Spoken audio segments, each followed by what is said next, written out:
ਰਾਮ ਸਰੂਪ ਅੰਖੀ ਦਾ novel Gelo, ਪਹਿਲਾ ਅੰਗ। ਅਤਰੀ ਬੁੜੀ ਨੇ ਦਿਨ ਚੜੇ ਤੋਂ ਅਗਵਾੜ ਦੀਆਂ ਇੱਕ ਦੋ ਤੀਵੀਆਂ ਨੂੰ ਬੁੱਝਾ ਬੁੱਝਾ ਦੱਸਿਆ ਸੀ। ਕੰਧ ਉੱਤੋਂ ਦੀ ਬੰਦਿਆਂ ਦਾ ਬੋਲ ਸੁਣ ਕੇ ਮੈਂ ਦੇਖਿਆ, ਆਪ ਅੱਖੀਂ ਦੇਖਿਆ, ਐਵੇਂ ਕਹਿ ਦਿਆਂ ਉਹ ਸਾਡੀ ਕੰਧ ਟੱਪਣ ਲੱਗਿਆ ਸੀ। ਬਚਿੱਤਰ ਨੇ ਪਹਿਲਾਂ ਉਹਦੀ ਵੱਖੀ 'ਚ ਗੰਧਾਲਾ ਮਾਰਿਆ, ਫਿਰ ਡਿੱਗੇ ਪਏ ਦਾ ਕਹੀ ਨਾਲ ਗਲ ਵੱਟਿਆ। ਕਿਹਦਾ ਗਲ? ਇੱਕ ਤੀਵੀਂ ਨੇ ਕਾਹਲ ਨਾਲ ਪੁੱਛਿਆ। ਉਹ ਦਲਿਤ ਦਾ। ਹੋਰ ਕਿਹਦਾ? ਉਹ ਜਿਹੜਾ ਇਹਨਾਂ ਦੀ ਕੁੜੀ ਕੋਲ ਆਉਂਦਾ। ਤੈਨੂੰ ਕੀ ਪਤਾ? ਉਹੀ ਸੀ। ਉਹ ਮੈਂ ਤਾਂ ਨਿੱਤ ਦੇਖਦੀ ਆਂ, ਦਾ ਬਚਾ ਕੇ ਰਾਤ ਨੂੰ ਆਉਂਦਾ, ਜਦ ਪਿਓ ਪੁੱਤ ਦੋਵੇਂ ਘਰ ਨਾ ਹੋਣ। ਨਹੀਂ ਤਾਂ ਕੁੜੀ ਜਾਂਦੀ ਹੈ ਨੇਰੇ ਸਵੇਰੇ ਉਹ ਦਲਿਤ ਕੋਲ। ਅਤਰੀ ਬੁੜੀ ਤੇ ਉਹਦੇ ਘਰ ਵਾਲਾ ਮੈਂਗਲ ਬੁੜਾ ਦੋਵੇਂ ਸਨ। ਬਹੁਤ ਥੋੜੀ ਜ਼ਮੀਨ ਸੀ, ਦਾਣਾ ਫੱਕਾ ਆਉਂਦਾ ਰਹਿੰਦਾ, ਖਾ ਪੀ ਛੱਡਦੇ, ਚਾਹ ਨੂੰ ਬੱਕਰੀ ਰੱਖਦੇ। ਬਹੁਤਾ ਉਹਨਾਂ ਤੋਂ ਹੁੰਦਾ ਨਹੀਂ ਸੀ। ਮੁੰਡਾ ਫੌਜ 'ਚ ਭਰਤੀ ਹੋ ਗਿਆ ਸੀ, ਫਿਰ ਉਹਦਾ ਵਿਆਹ ਵੀ ਹੋ ਗਿਆ ਸੀ, ਪਰ ਬਹੂ ਨੂੰ ਉਹ ਨਾਲ ਹੀ ਰੱਖਦਾ। ਮਸਾਂ ਕਦੇ ਛੁੱਟੀ ਆਉਂਦਾ। ਉਹਨਾਂ ਦਿਨਾਂ 'ਚ ਤਾਂ ਬਹਾਰਾਂ ਲੱਗ ਜਾਂਦੀਆਂ। ਪੋਤੇ ਪੋਤੀ ਦੀਆਂ ਆਵਾਜ਼ਾਂ ਕਾਰਨ ਘਰ ਭਰਿਆ ਭਰਿਆ ਲੱਗਦਾ। ਘਰ ਤਾਂ ਉਦੋਂ ਵੀ ਭਰ ਜਾਂਦਾ ਜਦੋਂ ਕਦੇ ਸਾਲ 2 ਸਾਲ ਬਾਅਦ ਕੁੜੀ ਆਪਣੇ ਜਵਾਕ ਜੱਲੇ ਲੈ ਕੇ ਆਉਂਦੀ। ਕੁੜੀ ਮੁੰਡੇ ਤੋਂ ਵੱਡੀ ਸੀ, ਪਰ ਬੁੜੇ ਬੁੜੀ ਨੂੰ ਪੁੱਤ ਧੀ ਦਾ ਕੋਈ ਆਸਰਾ ਨਹੀਂ ਸੀ, ਕੋਈ ਸਭੇਤਾ ਨਹੀਂ ਸੀ। ਅਤਰੀ ਆਖਦੀ ਹੁੰਦੀ, ਇਹਨਾਂ ਦਾ ਕਾਹਦਾ ਆਉਣਾ ਹੈ, 7 ਬਗਾਨਿਆਂ ਵਾਂਗੂ ਆਉਂਦੇ ਨੇ, ਜਿਵੇਂ ਹੋਰ ਸਾਕ ਸਕੀਰੀਆਂ ਨੇ ਉਵੇਂ ਇਹ ਨੇ। ਚੱਲ ਜੱਗ 'ਚ ਤਾਂ ਨਾ ਹੈਗਾ ਆਪਣਾ, ਕਿਤੇ ਰਹਿਣ, ਵਸਣ ਰਸਣ, ਮੌਜਾਂ ਕਰਨ ਆਪਣੀਆਂ। ਮੂੰਹ 'ਚ ਪਾਣੀ ਤਾਂ ਆਪਾਂ ਹੀ ਇੱਕ ਦੂਜੇ ਦੇ ਪਾਵਾਂਗੇ। ਮਰਨ ਵੇਲੇ ਕਰਤਾਰਾ ਖਬਰੇ ਕਿਹੜੀ ਛਾਉਣੀ ਬੈਠਾ ਹੋ, ਸਿਵੇ ਨੂੰ ਅੱਗ ਸਰੀਕ ਲਾਉਣਗੇ। ਅਤਰੀ ਝੋਰਾ ਕਰਦੀ। ਸਹੁਰਾ ਜੇ ਕਮਕਲੀਆਂ ਨਾ ਕਰਦਾ, ਕਾਹਨੂੰ ਜਾਂਦਾ ਫੌਜ 'ਚ? ਰੁੱਖੀ ਖਾਂਦਾ, ਮਿੱਸੀ ਖਾਂਦਾ, ਆਪਦੇ ਘਰ ਰਹਿੰਦਾ। ਘਰ ਤਾਂ ਰਾਜ ਦੁਆਰਾ ਸੀ, ਹੁਣ ਦੇਸਾਂ ਪਰਦੇਸਾਂ 'ਚ ਠੇਡੇ ਖਾਂਦਾ ਫਿਰਦਾ ਨਮਾਣਾ। ਮੈਂਗਲ ਲਈ ਘਰ ਮੁੰਡੇ ਬਗੈਰ ਖਾਲੀ ਖਾਲੀ ਸੀ। ਪਰ ਭਾਈ ਫੌਜ 'ਚ ਭਰਤੀ ਹੋਇਆ, ਫੇਰ ਹੀ ਸਾਕ ਹੋਇਆ ਉਹਨੂੰ ਤਲਬ ਪੈਂਦੀ ਦੇਖ ਕੇ।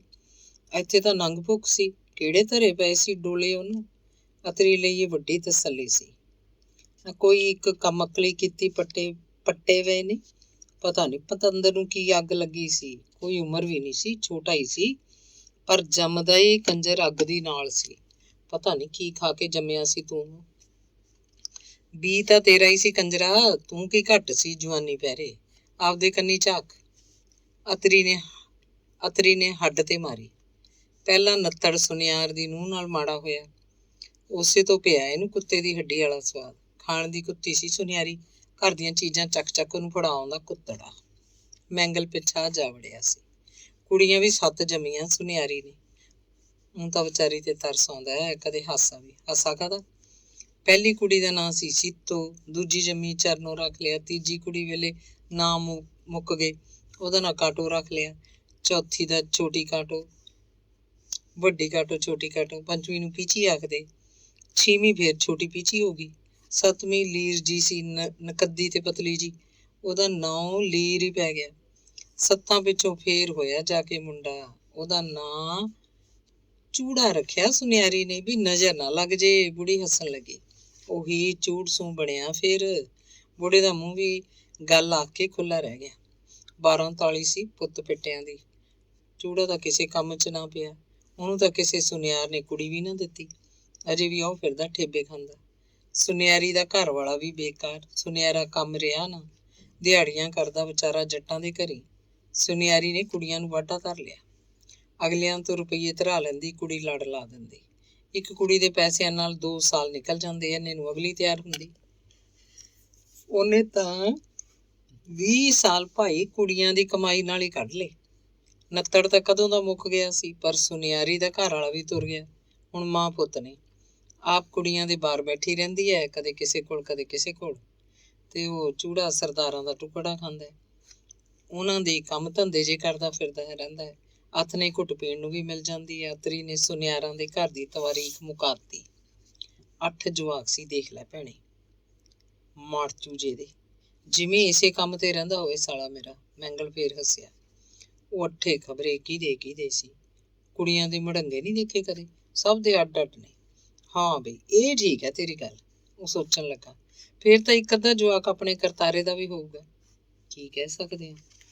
ਸੁਨਿਆਰੀ ਨੂੰ ਛੱਡ ਕੇ ਦਲਤਾਂ ਦੇ ਜਾਣ ਲੱਗ ਪਿਆ। ਕੰਜਰ ਨੇ ਜਾਤ ਕੋ ਜਾਤ ਵੀ ਨਾ ਦੇਖੀ, ਜੁੱਤੀਆਂ ਖਾਧੀਆਂ। ਫਿਰ ਦਲਤਾਂ ਤੋਂ ਫਿਰ ਚੰਗਾ ਰਿਹਾ। ਉਹ ਕੁੜੀ ਮਾੜੀ ਨਹੀਂ ਸੀ ਆ ਦਲਤਾਂ ਦੀ, ਇਹ ਆਪਣਾ ਮੁੰਡਾ ਹੀ ਬੁਰਿਆਰ ਸੀ। ਖੇਤ ਗਈ ਨੂੰ ਮੱਲੋ ਮੱਲੀ ਫੜ ਲੈਂਦਾ, ਫਿਰ ਉਹ ਆਪ ਹੀ ਇਹੀ ਜੀ ਬਣ ਗਈ। ਇਹਨੇ ਕਰਤੀ ਸੀ। ਭਰਾ ਅਣਖਾਲੇ ਸੀ ਬਈ, ਨੂਣ ਵਾਂਗੂ ਭੰਨਤਾ। ਪੰਚਾਇਤ ਇਕੱਠੀ ਕਰ ਲਈ ਦਲਤਾਂ ਨੇ, ਮਾਫੀ ਮੈਨੂੰ ਮੰਗਣੀ ਪਈ ਤਾਂ ਕਿਤੇ ਜਾ ਕੇ ਟਕਿਆ ਹੋਇਆ। ਇੰਨੀ ਹਲੱਤਣ ਦਵਾਈ ਸਹੁਰੇ ਨੇ। ਚੱਲ ਉਹ ਤਾਂ ਦਲਿਤ ਸੀ, ਟਿਕ ਗਈ, ਹਾਰਨ ਮਾਰ ਕਰ ਲਿਆ। ਆ ਕੁੜੀ ਭਮਾਲੀਆਂ ਦੇ ਕੇ ਤੋਰਤੀ, ਗੱਲ ਮੁੱਕੀ। ਪਰ ਨੰਬਰਦਾਰਾਂ ਦੀ ਪੋਤੀ ਵੇਲੇ ਬੜਾ ਸਿਆਪਾ ਛਿੜ ਗਿਆ ਜਾਣਾ ਸੀ। ਜੇ ਟੱਕਰ ਜਾਂਦਾ ਉਹ ਤਾਂ ਲੱਤ ਵੱਢਦੇ ਇਹਦੀ। ਇਹਨੂੰ ਵੀ ਪਤਾ ਸੀ। ਪਿੰਡ ਨਹੀਂ ਵੜਿਆ ਮੁੜ ਕੇ, ਉਧਰ ਹੀ ਕਿਧਰੇ ਭਰਤੀ ਜਾ ਹੋਇਆ। ਮੁੰਡੇ ਦੀ ਸਿਆਣਪ ਤੇ ਪਿਓ ਨੂੰ ਫੇਰ ਵੀ ਮਾਣ ਸੀ। ਭਰਤੀ ਨਾ ਹੁੰਦਾ ਤਾਂ ਇਹੀ ਹੋਣੀ ਸੀ ਉਹਦੇ ਨਾਲ, ਜਿਵੇਂ ਹੁਣ ਆ ਦਲਤਾਂ ਨਾਲ ਹੋਈ ਹੈ। ਅਗਲਿਆਂ ਨੇ ਗਲ ਵੱਢ ਕੇ ਉਹ ਮਾਰਿਆ। ਅਤਰੀ ਨੂੰ ਪੁੱਤ ਦੇ ਬਚਾਅ ਤੇ ਕਿੰਨੀ ਤਸੱਲੀ ਸੀ। ਤੈਨੂੰ ਕਿਵੇਂ ਪਤਾ ਲੱਗਿਆ ਬਈ? ਆਪਾਂ ਤਾਂ ਅੰਦਰ ਸਭਾ ਚ ਪਏ ਹੁੰਦੇ ਆ। ਮੈਂ ਨਾ ਉੱਠਦੀ ਤਾਂ ਕੀ ਪਤਾ ਲੱਗਣਾ ਸੀ ਅੰਦਰ ਪਿਆ ਨੂੰ। ਮੈਂ ਤਾਂ ਪਿਸ਼ਾਬ ਕਰਨ ਉੱਠੀ ਸੀ। ਦੇਖ ਲੈ, ਉੱਠਦੀਆਂ ਰਾਤ ਨੂੰ 2 ਵਾਰੀ ਉੱਠਾਂ 3 ਵਾਰੀ ਉੱਠਾਂ, ਚਾਨਣੀ ਰਾਤ ਸਭ ਦੀਂਦਾ ਸੀ। ਤੜਕੇ ਦਾ ਤਾਰਾ ਚੜਿਆ ਨਹੀਂ ਸੀ। ਪਿਸ਼ਾਬ ਕਰਕੇ ਉੱਠੀ। ਆਪਣੀ ਬੱਕਰੀ ਵੀ ਕੰਨ ਚੱਕੀ ਖੜੀ ਸੀ। ਬੱਕਰੀ ਨੇ ਬੋਲ ਵੀ ਕੱਢਿਆ ਸੀ। ਜਾਨਵਰਾਂ ਪਸ਼ੂਆਂ ਦੀ ਬਿੜਕ ਦੇਖ ਲੈ, ਬੰਦਿਆਂ ਨਾਲੋਂ ਵੱਧ ਹੁੰਦੀ ਹੈ। ਇਹਨਾਂ ਦੇ ਵਿਹੜੇ 'ਚ ਰੌਲਾ ਪਈ ਜਾਵੇ। ਕੰਧ ਨਾਲ ਧਰੇ ਪਏ ਖੁੰਡ ਉੱਤੇ ਚੜ੍ਹ ਕੇ ਨਿਗਾਹ ਮਾਰੀ ਤਾਂ ਦਲਿਤ ਭੱਜ ਭੱਜ ਆਪਣੀ ਕੰਧ ਕੰਨੀ ਆਉਂਦਾ ਸੀ। ਬਚਿੱਤਰ ਉਹਨੂੰ ਜੱਫਾ ਮਾਰ ਕੇ ਸਿੱਟ ਲੈਂਦਾ। ਦਲਿਤ ਨੇ ਦੋਵੇਂ ਹੱਥ ਕੰਧ ਨੂੰ ਪਾਈ ਸੀ। ਹੱਥ ਬੂਕਾ ਮਾਰ ਕੇ ਉਹਨੇ ਤਾਂ ਟੱਪ ਜਾਣਾ ਸੀ, ਪਰ ਬਚਿੱਤਰ ਨੇ ਉਹਦੀ ਬੱਖੀ 'ਚ ਗੰਧਾਲਾ ਮਾਰਿਆ, ਥਾਂ ਸਿੱਟ ਲਿਆ। ਅੰਗ ਦੂਸਰਾ। ਇਹ ਨਿਆਈਆਂ ਦੇ ਘਰ ਸਨ, ਪਿੰਡ ਦੇ ਲਹਿੰਦੇ ਪਾਸੇ। ਗਿੱਲ ਪੱਤੀ ਦੇ ਜਿਨ੍ਹਾਂ ਲੋਕਾਂ ਦੇ ਘਰ ਭੀੜੇ ਸੀ ਤੇ ਜਿਨ੍ਹਾਂ ਵਿੱਚ ਗੁੰਜਾਇਸ਼ ਸੀ, ਇਹਨਾਂ ਨਿਆਈਆਂ 'ਚ ਆਪਣੇ ਖੁੱਲੇ ਮਕਾਨ ਛੱਤ ਲਏ। ਪੱਤੀ ਤੋਂ ਖਾਸਾ ਪਰਾਂ ਹਟ ਕੇ ਇਹ ਪਾਲੋ ਪਾਲ 10-12 ਮਕਾਨ ਸੀ, ਚੌੜੇ ਘੱਟ ਲੰਮੇ ਬਹੁਤੇ। ਸਾਰੇ ਹੀ ਇਸ ਲੋਟ ਸਨ। ਪਹਿਲਾਂ ਤਾਂ ਕੁਝ ਲੋਕ ਉਹਨਾਂ ਆਪਣੇ ਬਾਹਰਲੇ ਘਰਾਂ 'ਚ ਡੰਗਰ ਪਸ਼ੂ ਬੰਨ੍ਹਦੇ। ਰੂੜੀਆਂ ਲੱਗੀਆਂ ਹੁੰਦੀਆਂ, ਤੂੜੀ ਵਾਲਾ ਕੋਠਾ ਹੁੰਦਾ, ਪਾਣੀ ਦਾ ਨਲਕਾ ਹੁੰਦਾ, ਛਾਂਦਾਰ ਰੁੱਖਾਂ ਥੱਲੇ ਗਰਮੀਆਂ 'ਚ ਬਜ਼ੁਰਗ ਬੰਦੇ ਆ ਕੇ ਬੈਠਦੇ ਤੇ ਪੁੱਤ ਪੋਤਿਆਂ ਲਈ ਮੂੰਹੋਂ ਸੀਸਾਂ ਨਿਕਲਦੀਆਂ। ਰੱਬ ਸੱਚੇ ਪਾਤਸ਼ਾਹ ਦਾ ਸ਼ੁਕਰ ਮਨਾਇਆ ਜਾਂਦਾ। ਨਿਆਈਆਂ ਦੇ ਘਰਾਂ ਤੋਂ ਥੋੜ੍ਹੀ ਦੂਰ ਹੀ ਲੰਮਾ ਚੌੜਾ ਇੱਕ ਰੜਾ ਮੈਦਾਨ ਸੀ, ਪੱਕੀ ਮਿੱਟੀ ਦਾ ਮੈਦਾਨ। ਕਣਕਾਂ ਦੇ ਪਿੜ ਵੀ ਇੱਥੇ ਹੀ ਹੁੰਦੇ। ਸਾਉਣੀ ਦੀਆਂ ਫਸਲਾਂ, ਮੱਕੀ ਬਾਜਰੇ ਵੀ ਇੱਥੇ ਹੀ ਕੱਢੇ ਜਾਂਦੇ। ਪਿੜਾਂ ਵਿਚਾਲੇ ਇੱਕ ਵੱਡਾ ਪਿੱਪਲ ਸੀ, ਸਦੀਆਂ ਪੁਰਾਣਾ ਪਿੱਪਲ। ਡਾਹਣੇ ਦੂਰ ਦੂਰ ਤੱਕ ਫੈਲੇ ਹੋਏ। ਸਾਰੇ ਪਿੜਾਂ ਨੂੰ ਛਾਂ ਸੀ ਇਹਦੀ। ਉੱਠਦੀ ਜਵਾਨੀ ਦੇ ਮੁੰਡੇ ਪਿੱਪਲ ਉੱਤੇ ਪੀਲ ਪਲੰਘੜਾ ਖੇਡਦੇ। ਕਈ ਤਾਂ ਜਿੱਤਦੀ ਤਾਂਘ ਦੇ ਨਸ਼ੇ 'ਚ ਆਪਣੇ ਹੱਡ ਗੋਡੇ ਭੰਨਵਾ ਲੈਂਦੇ।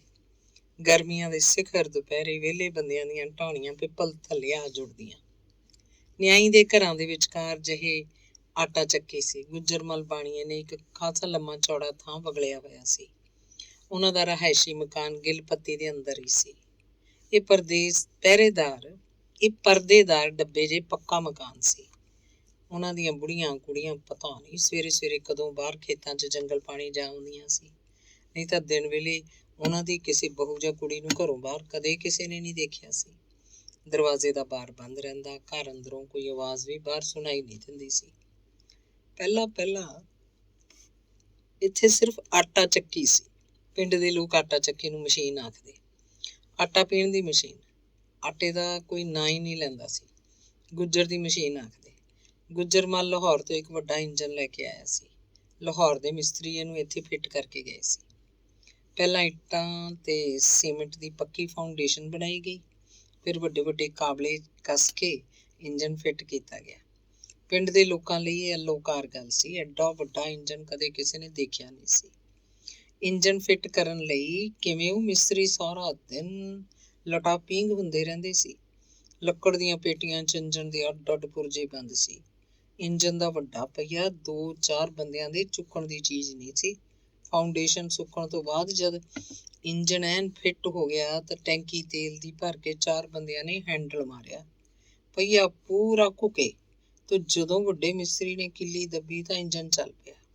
ਖੜਕਾਟ ਪਾ ਦਿੱਤਾ। ਕਮਰੇ ਦੀਆਂ ਕੰਧਾਂ ਤੇ ਛੱਤ ਜਿਵੇਂ ਡਿਗੂ ਕਰਨ ਲੱਗੇ ਹੋਣ।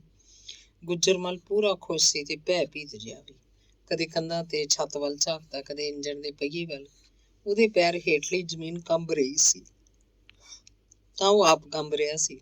ਗੁੱਜਰਮਲ ਨੂੰ ਪਤਾ ਨਹੀਂ ਸੀ। ਉਹਨੇ ਸੰਭਲ ਸੰਭਲ ਕੇ ਤੁਰਦਿਆਂ ਵੱਡੇ ਮਿਸਤਰੀ ਦੇ ਹੱਥ ਜਾ ਫੜੇ। ਅੱਖਾਂ ਆਖ ਰਹੀਆਂ ਸੀ, ਕਮਾਲ ਕਰਤੀ ਬਈ। ਇੰਜਣ ਥੋੜ੍ਹੀ ਦੇਰ ਹੀ ਚੱਲਿਆ, ਫਿਰ ਵੱਡੇ ਮਿਸਤਰੀ ਨੇ ਬੰਦ ਕਰਤਾ। ਦੂਜੇ ਮਿਸਤਰੀ ਢਿੱਲੇ ਹੋਏ ਨਟ ਪੇਚ ਕੱਸਣ ਲੱਗੇ। ਦੂਜੀ ਵਾਰ ਇੰਜਣ ਚੱਲਿਆ ਤਾਂ ਉਦੋਂ ਨੂੰ ਪਿੰਡ ਦੇ ਖਾਸੇ ਲੋਕ ਆ ਖੜੇ ਸਨ। ਉਹ ਇੰਜਣ ਦਾ ਘੁੱਗੂ ਬੋਲਦਾ ਸੁਣ ਕੇ ਆਏ ਸਨ। ਘੁੱਗੂ ਦੀ ਆਵਾਜ਼ ਉਹਨਾਂ ਨੇ ਇਸ ਪਿੰਡ 'ਚ ਪਹਿਲਾਂ ਕਦੇ ਨਹੀਂ ਸੀ ਸੁਣੀ ਹੋਏਗੀ। ਇੰਜਣ ਵਾਲੇ ਕਮਰੇ ਤੋਂ ਬਾਹਰ ਪਾਣੀ ਦਾ ਨਲਕਾ ਲਾ ਕੇ ਡਿੱਗੀ ਭਰਨ ਦਾ ਪ੍ਰਬੰਧ ਕਰ ਦਿੱਤਾ ਗਿਆ ਸੀ।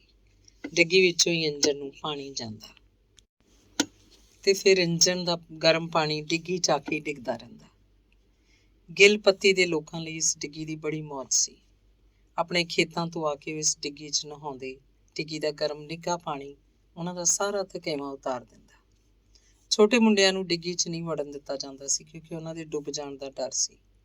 ਇੰਜਣ ਵਾਲੇ ਕਮਰੇ 'ਚ ਇੰਜਣ ਤੋਂ ਖਾਸਾ ਹਟ ਕੇ ਚੱਕੀ ਸੀ।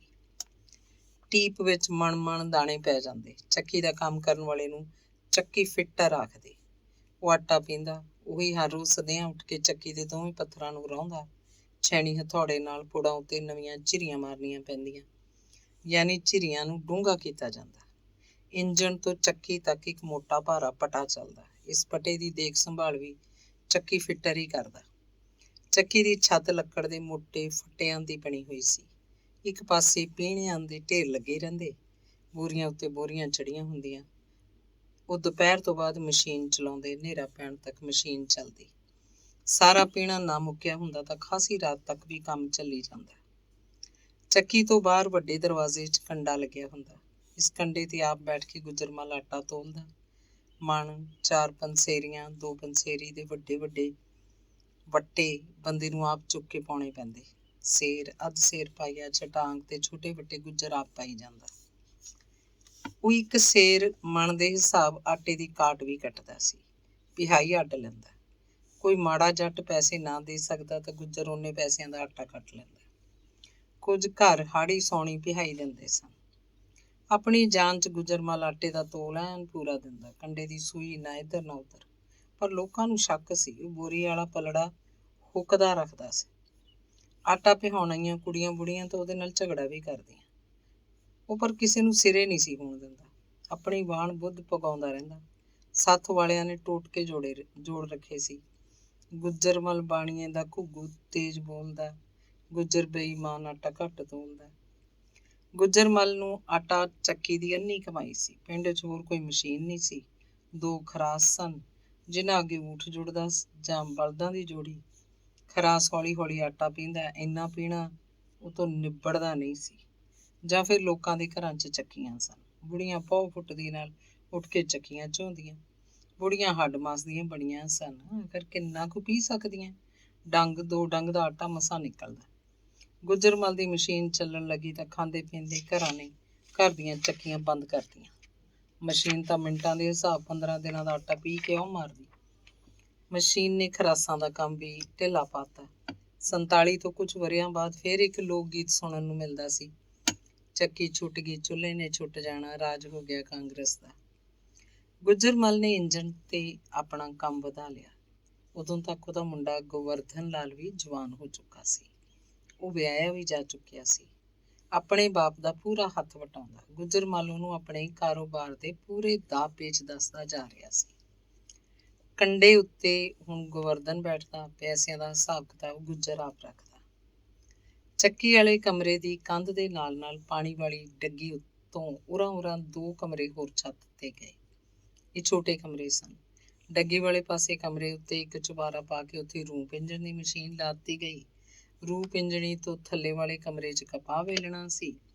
ਇਹ ਵੀ ਚਰਜ ਦੇ ਕੰਮ ਸਨ। ਪਹਿਲਾਂ ਫਜਲਾ ਤੇਲੀ ਰੂੰ ਪਿੰਜਦਾ ਹੁੰਦਾ। ਉਹਦਾ ਕੋਲੂ ਵੀ ਸੀ। ਕੋਲੂ ਮੂਹਰੇ ਬਲਦ ਜੁੜਦਾ, ਸਰੋਂ ਪੀੜੀ ਜਾਂਦੀ। ਖੁਸ਼ਬੂਦਾਰ ਸ਼ੁੱਧ ਤੇਲ ਦੇ ਪੀਪੇ ਭਰੇ ਜਾਂਦੇ। ਫਜਲੇ ਦਾ ਧੰਦਾ ਹੁਣ ਠੰਡਾ ਪੈਂਦਾ ਜਾ ਰਿਹਾ ਸੀ। ਗੁੱਜਰ ਦੀ ਮਸ਼ੀਨ ਤੇ ਹੀ ਰੂੰ ਪਿੰਜੀ ਜਾਂਦੀ। ਦੂਜੀ ਛੋਟੇ ਕਮਰੇ 'ਚ ਕੋਲੂ ਸੀ। ਕਪਾਹ ਵੇਲਣੇ ਦੇ ਦਿਨਾਂ 'ਚ ਢੇਰਾਂ ਦੇ ਢੇਰ ਕਪਾਹ ਵੇਲ ਦਿੱਤੀ ਜਾਂਦੀ। ਥੱਲੇ ਵੜੇਵੇਂ ਡਿੱਗੀ ਜਾਂਦੇ, ਅੱਗੇ ਰੂੰ। ਉੱਤੇ ਬੈਠਾ ਬੰਦਾ ਜਾਂ ਕੋਈ ਕੁੜੀ ਬੁੜੀ ਕਪਾਹ ਦੇ ਰੁੱਗ ਵੇਲਣੇ 'ਚ ਸੁੱਟੀ ਜਾਂਦੀ। ਘਰਾਂ ਦੀਆਂ ਨਿੱਕੀਆਂ ਨਿੱਕੀਆਂ ਵੇਲਣੀਆਂ ਉੱਤੇ ਤਾਂ ਕੰਮ ਨਿਬੜਦਾ ਹੀ ਨਹੀਂ ਸੀ। ਉਹ ਤਾਂ ਇੱਕ ਖੇਡ ਜੀ ਸੀ। ਤੀਵੀਂ ਇੱਕ ਹੱਥ ਨਾਲ ਵੇਲਣੀ ਦੀ ਹੱਥੀ ਘੁਮਾਉਂਦੀ, ਦੂਜੇ ਹੱਥ ਨਾਲ ਵੇਲਣੀ 'ਚ ਫੁੱਟ ਦਿੰਦੀ ਜਾਂਦੀ। ਵੜੇਵੇਂ ਉਹਦੇ ਅੱਗੇ ਡਿੱਗੀ ਜਾਂਦੇ, ਰੂੰ ਦੂਜੇ ਪਾਸੇ। ਇਹ ਕੰਮ ਜਿਵੇਂ ਕੋਈ ਕੰਮ ਨਹੀਂ ਸੀ। ਸਾਰੀਆਂ ਮਸ਼ੀਨਾਂ ਦੇ ਅੱਡ ਅੱਡ ਮਿਸਤਰੀ ਸਨ। ਇੰਜਣ ਦਾ ਮਿਸਤਰੀ ਵੱਡਾ ਮਿਸਤਰੀ ਸੀ, ਚੱਕੀ ਦਾ ਅੱਡ ਮਿਸਤਰੀ, ਰੂੰ ਪਿੰਜਣੀ, ਕਪਾਹ ਵੇਲਣੇ ਤੇ ਕੋਹਲੂ ਦੇ ਅੱਡ ਅੱਡ ਮਿਸਤਰੀ। ਇੱਕ ਕੋਈ ਮਿਸਤਰੀ ਭੱਜ ਜਾਂਦਾ ਤਾਂ ਗੋਵਰਧਨ ਕਿਧਰੋਂ ਨਵਾਂ ਮਿਸਤਰੀ ਲੈ ਆਉਂਦਾ। ਨਵੇਂ ਮਿਸਤਰੀ ਆਪ ਵੀ ਗੇੜਾ ਮਾਰਦੇ ਰਹਿੰਦੇ ਸੀ। ਕੋਈ ਮਿਸਤਰੀ ਪੈਸੇ ਵਧਾਉਣ ਨੂੰ ਕਹਿੰਦਾ ਤਾਂ ਗੁੱਜਰ ਮੰਨ ਲਓ ਉਦੋਂ ਵੀ ਘੱਟ ਪੈਸਿਆਂ ਤੇ ਨਵਾਂ ਮਿਸਤਰੀ ਰੱਖ ਲੈਂਦਾ। ਬਹੁਤੀ ਕਦਰ ਚੱਕੀ ਦੇ ਮਿਸਤਰੀ ਦੀ ਸੀ। ਆਟਾ ਪੀਣ ਦਾ ਕੰਮ ਵੀ ਸੀ ਤੇ ਮੁੱਖ ਕੰਮ ਚੱਕੀ ਦੇ ਸਿਰ ਤੇ ਹੀ ਸਾਰਾ ਕਾਰੋਬਾਰ ਸੀ। ਕੋਹਲੂ, ਰੂੰ ਪਿੰਜਣੀ ਤੇ ਕਪਾਹ ਵੇਲਣਾ ਤਾਂ ਮੌਸਮ ਅਨੁਸਾਰ ਚੱਲਣ ਵਾਲੀਆਂ ਮਸ਼ੀਨਾਂ ਸੀ। ਆਟਾ ਚੱਕੀ ਦੇ ਕੰਮ ਤੇ ਕਈ ਮਿਸਤਰੀ ਆ ਚੁੱਕੇ ਸੀ। ਕੋਈ ਸਾਲ ਭਰ ਰਹਿੰਦਾ, ਕੋਈ 2 ਸਾਲ, ਕੋਈ 4 ਸਾਲ, ਕੋਈ 10 ਸਾਲ ਵੀ ਲੰਘਾ ਜਾਂਦਾ। ਬੰਦੇ ਦੇ ਕੰਮ ਤੇ ਇਮਾਨਦਾਰੀ ਤੇ ਨਿਰਭਰ ਸੀ। ਪੰਡਤ 12-13 ਸਾਲ ਰਿਹਾ। ਉਦੋਂ ਗਿਆ ਜਦੋਂ ਉਹਦੀ ਨਿਗਾਹ ਬਹੁਤ ਕਮਜ਼ੋਰ ਹੋ ਗਈ। ਕਈ ਵਾਰ ਠੇਡਾ ਖਾ ਕੇ ਡਿੱਗਿਆ ਸੀ। ਫਿਰ ਤਾਂ ਆਪ ਹੀ ਕੰਮ ਛੱਡ ਗਿਆ ਸੀ। ਗੁੱਜਰਮਲ ਹਰ ਸਾਲ ਉਹਦੇ 5 ਰੁਪਏ ਵਧਾ ਦਿੰਦਾ ਸੀ। ਉਹ ਕੰਮ ਵੀ ਦੇਹ ਵੇਲ ਕੇ ਕਰਦਾ, ਅੱਕਦਾ ਥੱਕਦਾ ਨਹੀਂ ਸੀ। ਨਾ ਤਾਂ ਉਹਦਾ ਅਮਰਨਾਥ ਸੀ, ਪਰ ਸਭ ਉਹਨੂੰ ਪੰਡਤ ਆਖਦੇ। ਫਿਰ ਤਾਂ ਜਿਵੇਂ ਪੰਡਤ ਹੀ ਉਹਦਾ ਨਾਂ ਹੋਵੇ। ਤੇ ਹੁਣ ਆਹ ਰਾਮਾ ਦਲਿਤ ਪਿਛਲੇ 5 ਸਾਲਾਂ ਤੋਂ ਉਹਨਾਂ ਦੇ ਚੱਕੀ ਫਿੱਟਰ ਸੀ। ਉਸੇ ਪਿੰਡ ਦਾ ਵਸਨੀਕ ਸੀ। ਗਿੱਲ ਪੱਤੀ ਦੇ ਨਿਆਈਆਂ ਵਾਲੇ ਘਰਾਂ ਤੋਂ ਖਾਸਾ ਪਰਾਂ ਹਟ ਕੇ ਉੱਤਰ ਪੱਛਮ 'ਚ ਦਲਿਤਾਂ ਦੇ 15 ਕੁ ਘਰ ਸੀ। 7-8 ਘਰ ਇੱਕ ਪਾਸੇ, 7-8 ਘਰ ਦੂਜੇ ਪਾਸੇ। ਵਿਚਕਾਰ ਦੀ ਭੀੜੀ ਜਿਹੀ ਲੰਮੀ ਗਲੀ। ਇਹਨਾਂ 'ਚੋਂ ਅੱਧੇ ਘਰ ਜੁੱਤੀਆਂ ਸਿਉਣ ਦਾ ਕੰਮ ਕਰਦੇ ਤੇ ਅੱਧੇ ਘਰ ਖੇਤੀ ਦੇ ਕੰਮ ਨਾਲ ਜੁੜੇ ਸਨ। ਯਾਨੀ ਜੱਟਾਂ ਨਾਲ ਸੀਰੀ ਰਲਦੇ 14-15 ਸਾਲ ਤੱਕ ਦੀ ਉਮਰ ਦੇ ਮੁੰਡੇ ਪਾਲੀ ਦਾ ਕੰਮ ਕਰਦੇ। ਰਾਮੇ ਦਾ ਪਿਓ ਬਦਰਾ ਜੁੱਤੀਆਂ ਸਿਉਂਦਾ ਹੁੰਦਾ। ਉਹਨੇ ਆਪਣੇ ਮੁੰਡੇ ਨੂੰ ਤਾਂ ਜੁੱਤੀਆਂ ਸਿਉਣ ਦੇ ਕੰਮ 'ਚ ਪਾਇਆ ਤੇ ਨਾ ਹੀ ਜੱਟਾਂ ਦੀ ਪਾਲੀ ਭੇਜਿਆ। ਉਹਨੂੰ ਉਹਦੇ ਨਾਨਕੀ ਉਹਦੇ ਮਾਮੇ ਕੋਲ ਛੱਡਤਾ। ਉਹਦਾ ਮਾਮਾ ਨੇੜੇ ਦੇ ਸ਼ਹਿਰ 'ਚ ਆਟਾ ਚੱਕੀ ਦੇ ਕੰਮ ਕਰਦਾ ਸੀ। ਉਹ ਰਾਮੇ ਨੂੰ ਵੀ ਨਾਲ ਲੈ ਜਾਂਦਾ। ਕੁਝ ਸਾਲਾਂ 'ਚ ਰਾਮਾ ਮਾਮੇ ਵਾਲਿਆ ਚੱਕੀ ਫਿੱਟਰ ਦਾ ਕੰਮ ਸਿੱਖ ਗਿਆ। ਫਿਰ ਮਾਮੇ ਨੇ ਉਹਨੂੰ ਉਸੇ ਸ਼ਹਿਰ ਦੀ ਕਿਸੇ ਹੋਰ ਆਟਾ ਚੱਕੀ ਤੇ ਚੱਕੀ ਫਿੱਟਰ ਲਵਾ ਦਿੱਤਾ। ਰਾਮਾ ਸ਼ੌਕ ਨਾਲ ਕੰਮ ਕਰਦਾ, ਮਾਮੇ ਜਿੰਨਾ ਹੀ ਕਮਾਉਣ ਲੱਗਿਆ। ਉਹ ਇਕੱਲਾ ਪੁੱਤ ਸੀ, ਭੈਣਾਂ 2, ਪਿਓ ਨੇ ਵਿਆਹਤੀਆਂ ਸੀ ਤੇ ਬਦਰੇ ਨੇ ਰਾਮੇ ਦਾ ਵਿਆਹ ਵੀ ਤਾਂ ਕਰਨਾ ਸੀ ਤੇ ਘਰ ਅੱਗੇ ਤੋਰਨਾ ਸੀ। 2-3 ਸਾਲ ਤਾਂ ਉਹ ਨੇੜੇ ਦੇ ਹੋਰ ਪਿੰਡਾਂ 'ਚ ਆਟੇ ਦੀਆਂ ਮਸ਼ੀਨਾਂ ਤੇ ਕੰਮ ਕਰਦਾ ਰਿਹਾ। ਰਾਤ ਨੂੰ ਨਿੱਤ ਪਿੰਡ ਆ ਜਾਂਦਾ, ਤੜਕੇ ਨਹਾ ਧੋ ਕੇ ਕੰਮ ਤੇ ਚਲਿਆ ਜਾਂਦਾ। ਉਹਦੇ ਕੋਲ ਆਪਣਾ ਸਾਈਕਲ ਸੀ। ਸਾਈਕਲ ਨੂੰ ਝਾੜ ਪੂੰਝ ਕੇ ਰੱਖਦਾ। ਸ਼ਹਿਰ 'ਚ ਆਉਣ ਜਾਣ ਕਰਕੇ ਕੱਪੜੇ ਵੀ ਰੂਹ ਸਿਰ ਦੇ ਪਹਿਨਦਾ, ਬਣ ਠਣ ਕੇ ਰਹਿੰਦਾ। ਚੱਕੀ ਦਾ ਕੰਮ ਕਰਨ ਵੇਲੇ ਮੈਲੇ ਕੱਪੜੇ ਪਾ ਲੈਂਦਾ। ਉਹਦੇ ਕੰਮ ਦੇ ਕੱਪੜੇ ਸਨ ਜੋ ਆਮ ਤੌਰ ਤੇ ਚੱਕੀ ਵਾਲੇ ਕਮਰੇ 'ਚ ਕਿੱਲੀ ਤੇ ਟੰਗੇ ਰਹਿੰਦੇ ਸੀ। ਮਾਮੇ ਨਾਲ ਜਦੋਂ ਸ਼ਹਿਰ ਜਾਂਦਾ ਸੀ, ਉਹਦੇ ਕੋਲ ਵੀ ਸਾਈਕਲ ਹੁੰਦਾ ਜਿਹੜਾ ਉਹਦੇ ਮਾਮੇ ਨੇ ਉਹਨੂੰ ਲੈ ਕੇ ਦਿੱਤਾ ਸੀ। ਇਹ ਨਵਾਂ ਨਕੋਰ ਸਾਈਕਲ ਸੀ। ਮਾਮੇ ਕੋਲੋਂ ਜਦੋਂ ਆਪਣੇ ਪਿੰਡ ਆਇਆ ਤੇ ਇਹ ਸਾਈਕਲ ਵੀ ਉਹਦੇ ਨਾਲ ਸੀ। ਉਹਨਾਂ ਸਮਿਆਂ 'ਚ ਅੱਜ ਵਾਂਗ ਪਿੰਡ ਪਿੰਡ ਸੜਕ ਨਹੀਂ ਸੀ। ਪੱਕੀ ਮਿੱਟੀ ਦੇ ਰਾਹਾਂ ਉੱਤੇ ਸਾਈਕਲ ਸੜਕ ਵਾਂਗ ਹੀ ਚੱਲਦਾ। ਜਿੱਥੇ ਕਿਤੇ ਰੇਤਾ ਆਉਂਦਾ, ਅਗਲਾ ਉਤਰ ਜਾਂਦਾ। ਹੁਣ ਆਪਣੇ ਪਿੰਡੋਂ ਜਦੋਂ ਨੇੜੇ ਦੇ ਪਿੰਡਾਂ ਨੂੰ ਜਾਂਦਾ ਤਾਂ ਸਾਈਕਲ ਲੈ ਕੇ ਹੀ ਤੁਰਦਾ। ਆਮ ਤੌਰ ਤੇ ਇਹ ਪੱਕੀ ਮਿੱਟੀ ਦੇ ਰਾਹ ਹੀ ਸਨ। ਉਹਨਾਂ ਸਮਿਆਂ 'ਚ ਸਾਈਕਲ ਦੀ ਸਵਾਰੀ ਵੀ ਇੱਕ ਠੁੱਕ ਮੰਨੀ ਜਾਂਦੀ ਸੀ। ਸਾਈਕਲ ਜਣੇ ਖਣੇ ਦੀ ਪਹੁੰਚ ਵਿੱਚ ਨਹੀਂ ਸੀ ਤੇ ਫਿਰ ਦਲਿਤਾਂ ਦੇ ਮੁੰਡੇ ਕੋਲ ਸਾਈਕਲ ਤਾਂ ਹੋਰ ਵੀ ਵੱਡੀ ਗੱਲ ਸੀ। ਰਾਮੇ ਦਾ ਰੰਗ ਗੋਰਾ ਨਿਛੋਹ ਸੀ। ਟੂਟੀਦਾਰ ਪੋਚਵੀਂ ਪੱਗ, ਸਾਫ਼ ਧੋਤਾ ਕੁੜਤਾ ਪਜਾਮਾ। ਉਹ ਤਾਂ ਕੋਈ ਸਰਦਾਰਾਂ ਦਾ ਕਾਕਾ ਲੱਗਦਾ। ਸੱਥ ਦੇ ਲੋਕ ਲੰਘੇ ਜਾਂਦੇ ਨੂੰ ਦੇਖਦੇ ਤਾਂ ਕਚੀਰਾ ਕਰਦੇ, ਦੇਖ ਸਾਲਾ ਦਲਿਤ ਕਿਵੇਂ ਨਿੱਖਰ ਕੇ ਰਹਿੰਦਾ ਹੈ। ਗੁੱਜਰਮਲ ਦਾ ਪਹਿਲਾ ਚੱਕੀ ਫਿੱਟਰ 1000 ਰੁਪਇਆ ਪੇਸ਼ਗੀ ਲੈ ਕੇ ਆਪਣੇ ਪਿੰਡ ਨੂੰ ਗਿਆ। ਮੁੜ ਕੇ ਨਹੀਂ ਆਇਆ। 2 ਦਿਨ ਆ ਕੇ ਗਿਆ ਸੀ, 5 ਦਿਨ ਨਹੀਂ ਆਇਆ ਸੀ। ਗੁੱਜਰ ਗੋਵਰਧਨ ਨੂੰ ਗਾਲਾਂ ਕੱਢਦਾ। ਪੈਸੇ ਉਹਨੂੰ ਗੋਵਰਧਨ ਨਹੀਂ ਦਿੱਤੇ ਸੀ। ਇਹਨਾਂ ਦਿਨਾਂ ਵਿੱਚ ਹੀ ਇੱਕ ਦਿਨ ਸਵੇਰੇ ਸਵੇਰੇ ਰਾਮਾ ਗੁੱਜਰਮਲ ਦੀ ਮਸ਼ੀਨ ਮੂਹਰ ਦੀ ਸਾਈਕਲ ਦਾ ਹੈਂਡਲ ਫੜ ਕੇ ਮਜਾਜ ਨਾਲ ਹੀ ਤੁਰਿਆ ਜਾ ਰਿਹਾ ਸੀ। ਉਹ ਕੰਮ ਤੇ ਜਾਣ ਲਈ ਕਾਹਲ 'ਚ ਸੀ। ਗੁੱਜਰਮਲ ਨੇ ਪਤਾ ਸੀ ਕਿ ਬਦਰੇ ਦਲਿਤ ਦਾ ਇਹ ਮੁੰਡਾ ਚੱਕੀ ਦਾ ਕੰਮ ਕਰਦਾ ਹੈ। ਉਹਨੇ ਮੁੰਡੇ ਨੂੰ ਰੋਕ ਲਿਆ। ਪੁੱਛਿਆ, ਤੂੰ ਭਾਈ ਇੱਥੇ ਹੀ ਸਾਡੇ ਕੋਲ ਕਿਉਂ ਨਹੀਂ ਆ ਜਾਂਦਾ? ਨਾਲ ਦੀ ਨਾਲ ਸਵਾਲ ਕੀਤਾ, ਉਹਨਾਂ ਤੋਂ ਕਿੰਨੀ ਤਨਖਾਹ ਲੈਣਾ? 2 ਮਿੰਟਾਂ 'ਚ ਹੀ ਉਹਨਾਂ ਦਾ ਫੈਸਲਾ ਹੋ ਗਿਆ। ਉਸੇ ਦਿਨ ਹੀ ਆਪਣੇ ਕੰਮ ਤੇ ਨਹੀਂ ਗਿਆ। ਰਾਮਾ ਤਾਂ ਚਾਹੁੰਦਾ ਹੀ ਸੀ। ਗੁਜਰਮਲ ਦੇ ਅੰਦਰ ਹੀ ਸਾਈਕਲ ਖੜਾ ਕੀਤਾ। ਉਸੇ ਵੇਲੇ ਉਹਨੇ ਕੱਪੜੇ ਚੱਕੀ ਦੀ ਨਿਰਖ ਪਰਖ ਕਰਨ ਲੱਗਿਆ। ਬਸ ਉਸੇ ਦਿਨ ਤੋਂ ਅੱਜ ਤੱਕ ਉਹ ਗੁਜਰਮਲ ਦੀ ਮਸ਼ੀਨ ਤੇ ਸੀ। 5 ਸਾਲ ਬੀਤ ਚੁੱਕੇ ਸਨ। ਅੰਗ ਤੀਸਰਾ। ਚੱਠਾ ਪਿੰਡ ਤੋਂ ਖਾਸਾ ਪਰੇ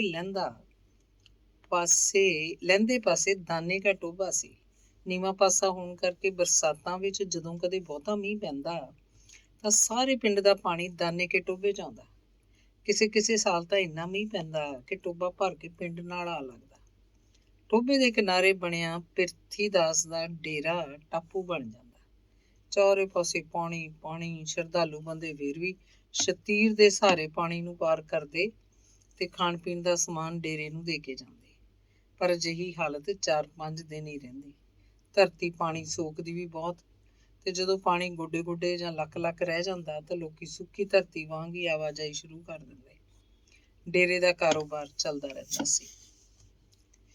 ਕੋਈ ਸਾਲ ਐਸਾ ਵੀ ਹੁੰਦਾ ਕਿ ਟੋਭਾ ਬਿਲਕੁਲ ਹੀ ਸੁੱਕ ਜਾਂਦਾ। ਇੱਕ ਬੂੰਦ ਪਾਣੀ ਵੀ ਨਹੀਂ ਰਹਿੰਦੀ ਸੀ। ਜੇਠ ਹਾੜ ਦੇ ਮਹੀਨੇ ਕਦੇ ਜਿਹਾ ਹੁੰਦਾ ਸੀ। ਬਾਰਿਸ਼ਾਂ ਅਜੇ ਸ਼ੁਰੂ ਨਹੀਂ ਸੀ ਹੋਈਆਂ।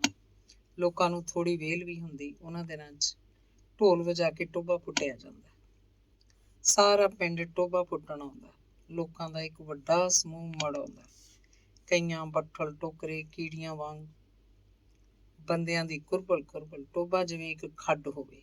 ਹਜ਼ਾਰਾਂ ਲੱਖਾਂ ਮਣ ਮਿੱਟੀ ਟੋਭੇ 'ਚੋਂ ਬਾਹਰ ਆ ਡਿੱਗਦੀ। ਕਮਾਲ ਦੀ ਲੋਕ ਸ਼ਕਤੀ। ਟੋਭੇ ਦਾ ਥੱਲਾ ਦਿਸਣ ਲੱਗਦਾ। ਮਤਲਬ ਧਰਤੀ ਦਾ ਥੱਲੇ ਦਾ ਪਾਣੀ ਨਿਕਲ ਆਉਂਦਾ। ਦਾਨੇ ਕੇ ਟੋਭੇ ਨੂੰ ਪਾਣੀ ਦੀ ਵਾਰੀ ਵੀ ਸੀ। ਥੋੜਾ ਪਾਣੀ ਰਹਿ ਜਾਂਦਾ ਤਾਂ ਮੋਗੇਦਾਰ ਕੱਸੀ ਦਾ ਪਾਣੀ ਇੱਧਰ ਨੂੰ ਛੱਡ ਦਿੰਦਾ ਸੀ। ਇੱਕ ਰਾਤ ਵਿੱਚ ਹੀ ਟੋਭਾ ਤਾਰੀਆਂ ਬੋਲਣ ਲੱਗਦਾ। ਪਿੰਡ ਦੇ ਪਸ਼ੂ ਟੋਭੇ ਦਾ ਪਾਣੀ ਪੀਂਦੇ, ਮੱਝਾਂ ਨਹਾਉਂਦੀਆਂ, ਬੰਦੇ ਵੀ ਨਹਾ ਜਾਂਦੇ। ਭਰੇ ਟੋਭੇ ਨੂੰ ਗੱਭਰੂ ਮੁੰਡੇ ਸ਼ਰਤਾਂ ਲਾ ਕੇ ਪਾਰ ਕਰਦੇ।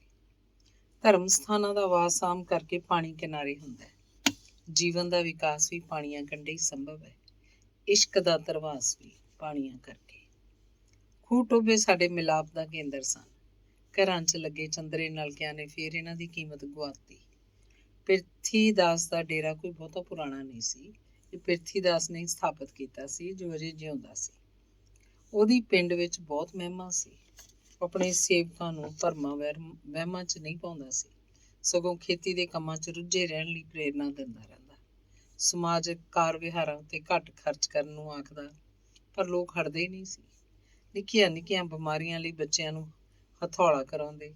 ਉਹ ਚਿਮਟਾ ਜਾਂ ਖੁਰਚਣਾ ਫੜ ਕੇ ਸਤਨਾਮ ਬੋਲੀ ਜਾਂਦਾ ਤੇ ਫੂਕ ਮਾਰ ਦਿੰਦਾ। ਅਗਲੇ ਦਾ ਦਿਲ ਟਿਕ ਜਾਂਦਾ। ਮੈਸ ਨਾ ਮਿਲਦੀ, ਬੁੜੀਆਂ ਪਾਣੀ ਕਰਾ ਕੇ ਲੈ ਜਾਂਦੀਆਂ। ਲੋਕ ਆਪਣਾ ਵਹਿਮ ਪੂਰਾ ਕਰਦੇ ਸੀ। ਸਾਧ ਨੂੰ ਇਹਨਾਂ ਕੰਮਾਂ ਦੀ ਕੋਈ ਖਟਿਆ ਨਹੀਂ ਸੀ। ਉਹਨੂੰ ਕਿਸੇ ਦੀ ਗੱਲ ਦਾ ਕੋਈ ਲੋਭ ਲਾਲਚ ਨਹੀਂ ਸੀ। ਸੇਵਕ ਮੁੰਡੇ ਪਿੰਡ 'ਚ ਤੜਕੇ ਦੁੱਧ, ਲੱਸੀ ਤੇ ਮੱਖਣ ਦੀ ਗਜਾ ਲਿਆਉਂਦੇ ਸਨ। ਰੋਟੀਆਂ ਦੀ ਡਾਲੀ ਵੀ ਮੰਗ ਕੇ ਲਿਆਉਂਦੇ। ਡੇਰੇ ਦੇ ਲੋਕ ਦੋਵੇਂ ਵੇਲੇ ਛਕਾ ਲੈਂਦੇ। ਪਿਰਥੀਦਾਸ ਵੀ ਲੋਕਾਂ ਦੇ ਘਰਾਂ ਤੋਂ ਆਇਆ ਅੰਨ ਪਾਣੀ ਖਾਂਦਾ ਸੀ। ਉਹਦਾ ਸਭ ਤੋਂ ਵੱਡਾ ਪਰਉਪਕਾਰ ਇਹ ਸੀ ਕਿ ਉਹ ਪਿੰਡ ਦੇ ਛੋਟੇ ਬੱਚਿਆਂ ਨੂੰ ਗੁਰਮੁਖੀ ਦੇ ਅੱਖਰ ਆਪ ਸਿਖਾਉਂਦਾ। ਉਹ ਧਰਤੀ ਉੱਤੇ ਉਂਗਲ ਨਾਲ ਅੱਖਰ ਪਾਉਣੇ ਸਿਖਾਉਂਦਾ। 35 ਸਿਖਾ ਕੇ ਫੇਰ ਲਗਾ ਮਾਤਰਾ ਵੀ ਸਿਖਾ ਦਿੰਦਾ। ਮੁੰਡੇ ਕੁੜੀਆਂ ਪੰਜਾਬੀ ਲਿਖਣੀ ਪੜ੍ਹਨੀ ਸਿੱਖ ਜਾਂਦੇ ਤਾਂ ਪਿਰਥੀਦਾਸ ਆਪਣਾ ਕਾਰਜ ਸਫਲ ਹੋਇਆ ਸਮਝਦਾ। ਉਹਦੇ ਡੇਰੇ 'ਚ ਹਮੇਸ਼ਾ 15-20 ਮੁੰਡੇ ਕੁੜੀਆਂ ਆਉਂਦੇ। 12 ਮਹੀਨੇ 30 ਦਿਨ। ਅੱਖਰਾਂ ਦੇ ਸਿਆਣੂ ਹੋ ਕੇ ਮੁੰਡੇ ਕੁੜੀਆਂ ਡੇਰੇ ਆਉਣੋਂ ਹਟ ਜਾਂਦੇ। ਜਿੰਨੇ ਹਟ ਜਾਂਦੇ ਓਨੇ ਕੁ ਹੋਰ ਆ ਲੱਗਦੇ। ਰਹਿੰਦੇ ਉਹੀ 15-20। ਡੇਰੇ ਲਈ ਜਾਤ ਪਾਤ ਦਾ ਕੋਈ ਫਰਕ ਨਹੀਂ ਸੀ। ਬਹੁਤੇ ਮੁੰਡੇ ਕੁੜੀਆਂ ਜੱਟਾਂ ਦੇ ਹੁੰਦੇ, ਪਰ ਦੂਜੀਆਂ ਜਾਤਾਂ ਨੂੰ ਵੀ ਕੋਈ ਰੋਕ ਟੋਕ ਨਹੀਂ ਸੀ। ਪਿਰਥੀਦਾਸ, ਜਿਹਦੀ ਉਮਰ ਹੁਣ 60 ਵਰ੍ਹਿਆਂ ਤੋਂ ਉੱਤੇ ਸੀ, ਆਪ ਵੀ ਜਾਤ ਦਾ ਨਾਈ ਸੀ। ਕੁੜੀਆਂ 4-5 ਮਸਾਂ ਹੁੰਦੀਆਂ, ਬਾਕੀ ਸਭ ਮੁੰਡੇ। ਕੁੜੀਆਂ ਲੰਗਰ ਦਾ ਕੰਮ ਵੀ ਕਰ ਦਿੰਦੀਆਂ। ਰੋਟੀਆਂ ਦੁੱਧ ਚਾਹੇ ਪਿੰਡ 'ਚੋਂ ਲੈ ਕੇ ਆਉਂਦੇ, ਪਰ ਲੰਗਰ 'ਚ ਚਾਹ ਸਾਰਾ ਦਿਨ ਬਣਦੀ ਰਹਿੰਦੀ। ਪਿਰਥੀਦਾਸ ਨੂੰ ਬਦਾਮਾਂ ਦੇ ਚਿੱਟੇ ਗੇਰੂ ਪਾ ਕੇ ਦੁੱਧ ਦਿੱਤਾ ਜਾਂਦਾ। ਕਦੇ ਉਹ ਕੁੜੀਆਂ ਤੋਂ ਸੱਜਰੀ ਰੋਟੀ ਪਕਵਾ ਕੇ ਵੀ ਖਾਂਦਾ। ਚਿੱਤ ਠੀਕ ਨਾ ਹੁੰਦਾ ਤਾਂ ਚੌਲਾਂ ਮੂੰਗੀ ਦੀ ਖਿਚੜੀ ਖਾਂਦਾ ਜਾਂ ਭੁੰਨੀ ਕਣਕ ਦਾ ਦਲੀਆ। ਕੁੜੀਆਂ ਤਾਂ ਫੋਰਾ ਲਾਉਂਦੀਆਂ ਚੁੱਲ੍ਹੇ ਦੇ ਕੰਮ ਨੂੰ। ਮੁੰਡੇ ਲੰਗਰ ਦਾ ਕੰਮ ਕਰਦੇ ਫਿਰਦੇ, ਫਰਸ਼ ਦੀ ਸਫਾਈ, ਬਰਤਨ ਸਾਫ਼ ਕਰਦੇ, ਦੁੱਧ ਬਾਅਦ ਸਾਂਭਣ 'ਚ ਸੇਵਕਾਂ ਦੀ ਮਦਦ ਕਰਦੇ। ਕੁੜੀਆਂ 'ਚ ਗੰਡੇ ਦੀ ਪੋਤੀ ਗੇਲੋ ਸਭ ਤੋਂ ਹੁੰਦੜਹੇਲ ਸੀ। ਉਮਰ ਤਾਂ ਉਹਦੀ ਦੂਜੀਆਂ ਕੁੜੀਆਂ ਜਿੰਨੀ ਸੀ। ਇੱਕ ਅੱਧਾ ਸਾਲ ਵੱਡੀ ਹੋਏਗੀ, ਪਰ ਹੱਡਾਂ ਪੈਰਾਂ ਦੀ ਖੁੱਲੀ ਸੀ। ਲੰਗਰ ਦੀ ਇੱਟ ਬਾਲੇ ਦੀ ਛੱਤ ਨੀਵੀਂ ਸੀ, ਪਰ ਇੰਨੀ ਨੀਵੀਂ ਵੀ ਨਹੀਂ ਸੀ। ਗੇਲੋ ਅੱਡੀਆਂ ਚੁੱਕ ਕੇ ਲਟੈਣ ਨੂੰ ਹੱਥ ਲਾ ਲੈਂਦੀ। ਦੂਜੀਆਂ ਕੁੜੀਆਂ ਲਈ ਲਟੈਣ ਉੱਚੀ ਰਹਿ ਜਾਂਦੀ। ਮੁੰਡੇ ਲਟੈਣ ਨੂੰ ਹੱਥ ਲਾਉਣ ਦੀ ਕੋਸ਼ਿਸ਼ ਕਰਦੇ, ਬਥੇਰਾ ਅੱਡੀਆਂ ਚੱਕਦੇ, ਪਰ ਕੋਈ ਕਾਮਯਾਬ ਹੁੰਦਾ।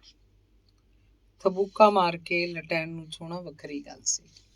ਗੇਲੋ ਜਿਵੇਂ ਸਾਰੇ ਮੁੰਡੇ ਕੁੜੀਆਂ ਦੀ ਸਰਦਾਰ ਹੋਵੇ, ਸਾਰਿਆਂ ਤੇ ਰੋਹਬ ਰੱਖਦੀ। ਉਹ ਪੜ੍ਹਨ 'ਚ ਵੀ ਹੁਸ਼ਿਆਰ ਸੀ। ਜਿਨ੍ਹਾਂ ਮੁੰਡੇ ਕੁੜੀਆਂ ਨਾਲ ਉਹ ਇਕੱਠਿਆਂ ਡੇਰੇ ਆਉਣ ਲੱਗੀ ਸੀ, ਸਭ ਤੋਂ ਪਹਿਲਾਂ ਉਹਨੇ 35 ਸਿੱਖੀ ਸੀ ਤੇ ਲਗਾ ਮਾਤਰਾਂ ਦੀ ਜਾਣੂ ਹੋ ਗਈ ਸੀ। ਹੁਣ ਤਾਂ ਬਾਲ ਉਪਦੇਸ਼ ਨੂੰ ਚਰੀ ਵਾਂਗ ਵੱਢਦੀ ਤੁਰੀ ਜਾਂਦੀ। ਇਹਨਾਂ ਦਿਨਾਂ 'ਚੋਂ 5 ਗ੍ਰੰਥੀ ਪੜ੍ਹ ਰਹੀ ਸੀ। ਪ੍ਰਿਥੀਦਾਸ ਜਿੰਨੀ ਸੰਥਿਆ ਉਹਨੂੰ ਦਿੰਦਾ ਸੀ, ਉਹ ਕੰਠ ਕਰ ਲੈਂਦੀ। ਉਹ ਦੂਜੇ ਮੁੰਡੇ ਕੁੜੀਆਂ ਨੂੰ ਵੀ ਸਿਖਾਉਂਦੀ ਸੀ। ਪ੍ਰਿਥੀਦਾਸ ਉਹਨੂੰ ਆਪ ਹੀ ਆਖ ਦਿੰਦਾ। ਉਹ ਪ੍ਰਿਥੀਦਾਸ ਦੀ ਨਕਲ ਕਰਦੀ। ਕਿਸੇ ਮੁੰਡੇ ਜਾਂ ਕੁੜੀ ਨੂੰ ਕੋਈ ਅੱਖਰ ਪਾਉਣਾ ਨਾ ਆਉਂਦਾ, ਉਹਨੂੰ ਕਈ ਵਾਰੀ ਲਿਖ ਕੇ ਦੱਸਦੀ। ਅਖੀਰ ਥੱਪੜ ਮਾਰ ਕੇ ਮੂੰਹ ਲਾਲ ਕਰ ਦਿੰਦੇ। ਮੁੰਡੇ ਕੁੜੀਆਂ ਉਹ ਤੋਂ ਪ੍ਰਿਥੀਦਾਸ ਵਾਂਗ ਹੀ ਡਰਦੇ ਸਨ। ਪ੍ਰਿਥੀਦਾਸ ਦੀ ਤਾਂ ਮੂੰਹ ਦੀ ਘੂਰ ਕਾਪੀ ਹੁੰਦੀ। ਹੱਥ ਨਾਲ ਤਾਂ ਕਦੇ ਹੀ ਕਿਸੇ ਬੱਚੇ ਨੂੰ ਮਾਰਦਾ, ਪਰ ਗੇਲੋ ਦਾ ਥੱਪੜ ਜਾਂ ਮੁੱਕੀ ਅਗਲੇ ਨੂੰ ਸੁਰਤ ਲਿਆ ਦਿੰਦਾ। ਪੜ੍ਹਾਈ ਤੋਂ ਬਿਨਾਂ ਉਹ ਲੰਗਰ ਦੇ ਕੰਮਾਂ ਵਿੱਚ ਵੀ ਦੂਜਿਆਂ ਨੂੰ ਤਾੜ ਕੇ ਰੱਖਦੀ। ਹਰ ਕੋਈ ਉਹਦੇ ਕਹਿਣੇ 'ਚ ਸੀ। ਸਰੀਰ ਦੇ ਮਾੜੇ ਜਵਾਕਾਂ ਨੂੰ ਆਨੀ ਬਾਨੀਆਂ ਵੀ ਕੁੱਟ ਦਿੰਦੀ। ਇੱਕ ਦਿਨ ਡੇਰਿਓਂ ਛੁੱਟੀ ਕਰਕੇ ਸਾਰੇ ਜਵਾਕ ਆਪਣੇ ਘਰਾਂ ਨੂੰ ਜਾ ਰਹੇ ਸੀ। ਗੇਲੋ ਸਭ ਦੇ ਪਿੱਛੇ ਸੀ। ਦੂਜੇ ਉਹ ਤੋਂ ਥੋੜਾ ਹੀ ਅੱਗੇ ਸਨ। ਉਹਨੇ ਰਾਮੇ ਨੂੰ ਹਾਕ ਮਾਰੀ, ਉਹ ਗੱਲ ਸੁਣ ਵੇ ਬਦਰੇ ਦਿਆ, ਆ ਮੇਰਾ ਝੋਲਾ ਫੜੀ। ਰਾਮਾ ਥਾਂ ਦੀ ਥਾਂ ਖੜ ਗਿਆ। ਕਿਵੇਂ ਨਾ ਖੜਦਾ, ਗੇਲੋ ਨੇ ਤਾਂ ਕੁਕਾ ਕੇ ਮਾਰਨਾ ਸੀ। ਬਾਕੀ ਮੁੰਡੇ ਅੱਗੇ ਨਿਕਲ ਗਏ। ਗੇਲੋ ਨੇ ਪਹਿਲਾਂ ਆਪਣੀ ਸਲਵਾਰ ਦਾ ਨਾਲਾ ਠੀਕ ਕਰਕੇ ਬੰਨਿਆ, ਨੇਫੇ ਦੇ ਵਾਲ ਠੀਕ ਕੀਤੇ, ਫਿਰ ਆਪਣੀ ਚੁੰਨੀ ਸਵਾਰ ਕੇ ਸਿਰ ਤੇ ਲਈ। ਝੋਲਾ ਫੜਨ ਹੀ ਲੱਗੀ ਸੀ ਕਿ ਚੁੰਨੀ ਫੇਰ ਸਿਰ ਤੋਂ ਖਿਸਕ ਗਈ। ਦੁਬਾਰਾ ਲੈਣ ਲੱਗ ਗਈ, ਜਿਵੇਂ ਜਾਣ ਬੁੱਝ ਕੇ ਚਿਰ ਜਿਹਾ ਲਾ ਰਹੀ ਹੋਵੇ। ਦੂਜੇ ਮੁੰਡੇ ਖਾਸਾ ਦੂਰ ਨਿਕਲ ਗਏ। ਰਾਮਾ ਭਵਤਰਿਆਂ ਵਾਂਗ ਖੜਾ ਸੀ, ਜਿਵੇਂ ਗੇਲੋ ਤੋਂ ਛੇਤੀ ਖਹਿੜਾ ਛੁਡਾਉਣਾ ਚਾਹੁੰਦਾ ਹੋਵੇ। ਫਿਰ ਉਹ ਕੋਲ ਹੋ ਕੇ ਘਰਾਂ ਨੂੰ ਤੁਰਨ ਲੱਗੇ। ਉਹਨਾਂ ਨੇ ਇੱਕੋ ਪਾਸੇ ਜਾਣਾ ਸੀ। ਉਹ ਅਚਾਨਕ ਬੋਲੀ, ਇੱਧਰ ਆਵੇ। ਪਹੀ ਦੀ ਭੜੀ ਉੱਤੇ ਉੱਚੇ ਪਹਾੜੀ ਅੱਖਾਂ ਦਾ ਝੁੰਡ ਸੀ। ਉਹਨੂੰ ਭੜੀ ਟਪਾ ਕੇ ਅੱਖਾਂ ਪਿੱਛੇ ਲੈ ਗਈ। ਖੇਤ 'ਚ ਕਪਾਹ ਦੇ ਬੂਟੇ ਖਾਸੇ ਉੱਚੇ ਸੀ। ਆਲੇ ਦੁਆਲੇ ਕੋਈ ਚਿੜੀ ਜਨੌਰ ਵੀ ਨਹੀਂ ਦਿਸਦਾ ਸੀ। ਬੰਦਾ ਤਾਂ ਕਿੱਥੇ ਹੋਣਾ ਸੀ। ਉਹਨੇ ਹੁਕਮ ਦਿੱਤਾ।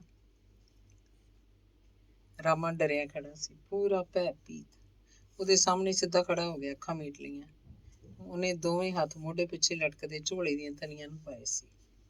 ਗੇਲੂ ਨੇ ਆਪਣਾ ਝੋਲਾ ਪਰਾਂ ਰੱਖਿਆ। ਰਾਮੇ ਸਾਹਮਣੇ ਪੈਰਾਂ ਭਾਰ ਬਹਿ ਗਈ। ਉਹਨੇ ਆਪ ਹੀ ਕੁਝ ਪਲ ਬੈਠੀ, ਹੱਥ ਲਾ ਕੇ ਦੇਖਿਆ, ਪੋਲਾ ਜਿਹਾ ਥਪਥਪਾਇਆ। ਚੱਲ ਵੇ ਲੁੱਚਾ ਹਰਾਮੀ।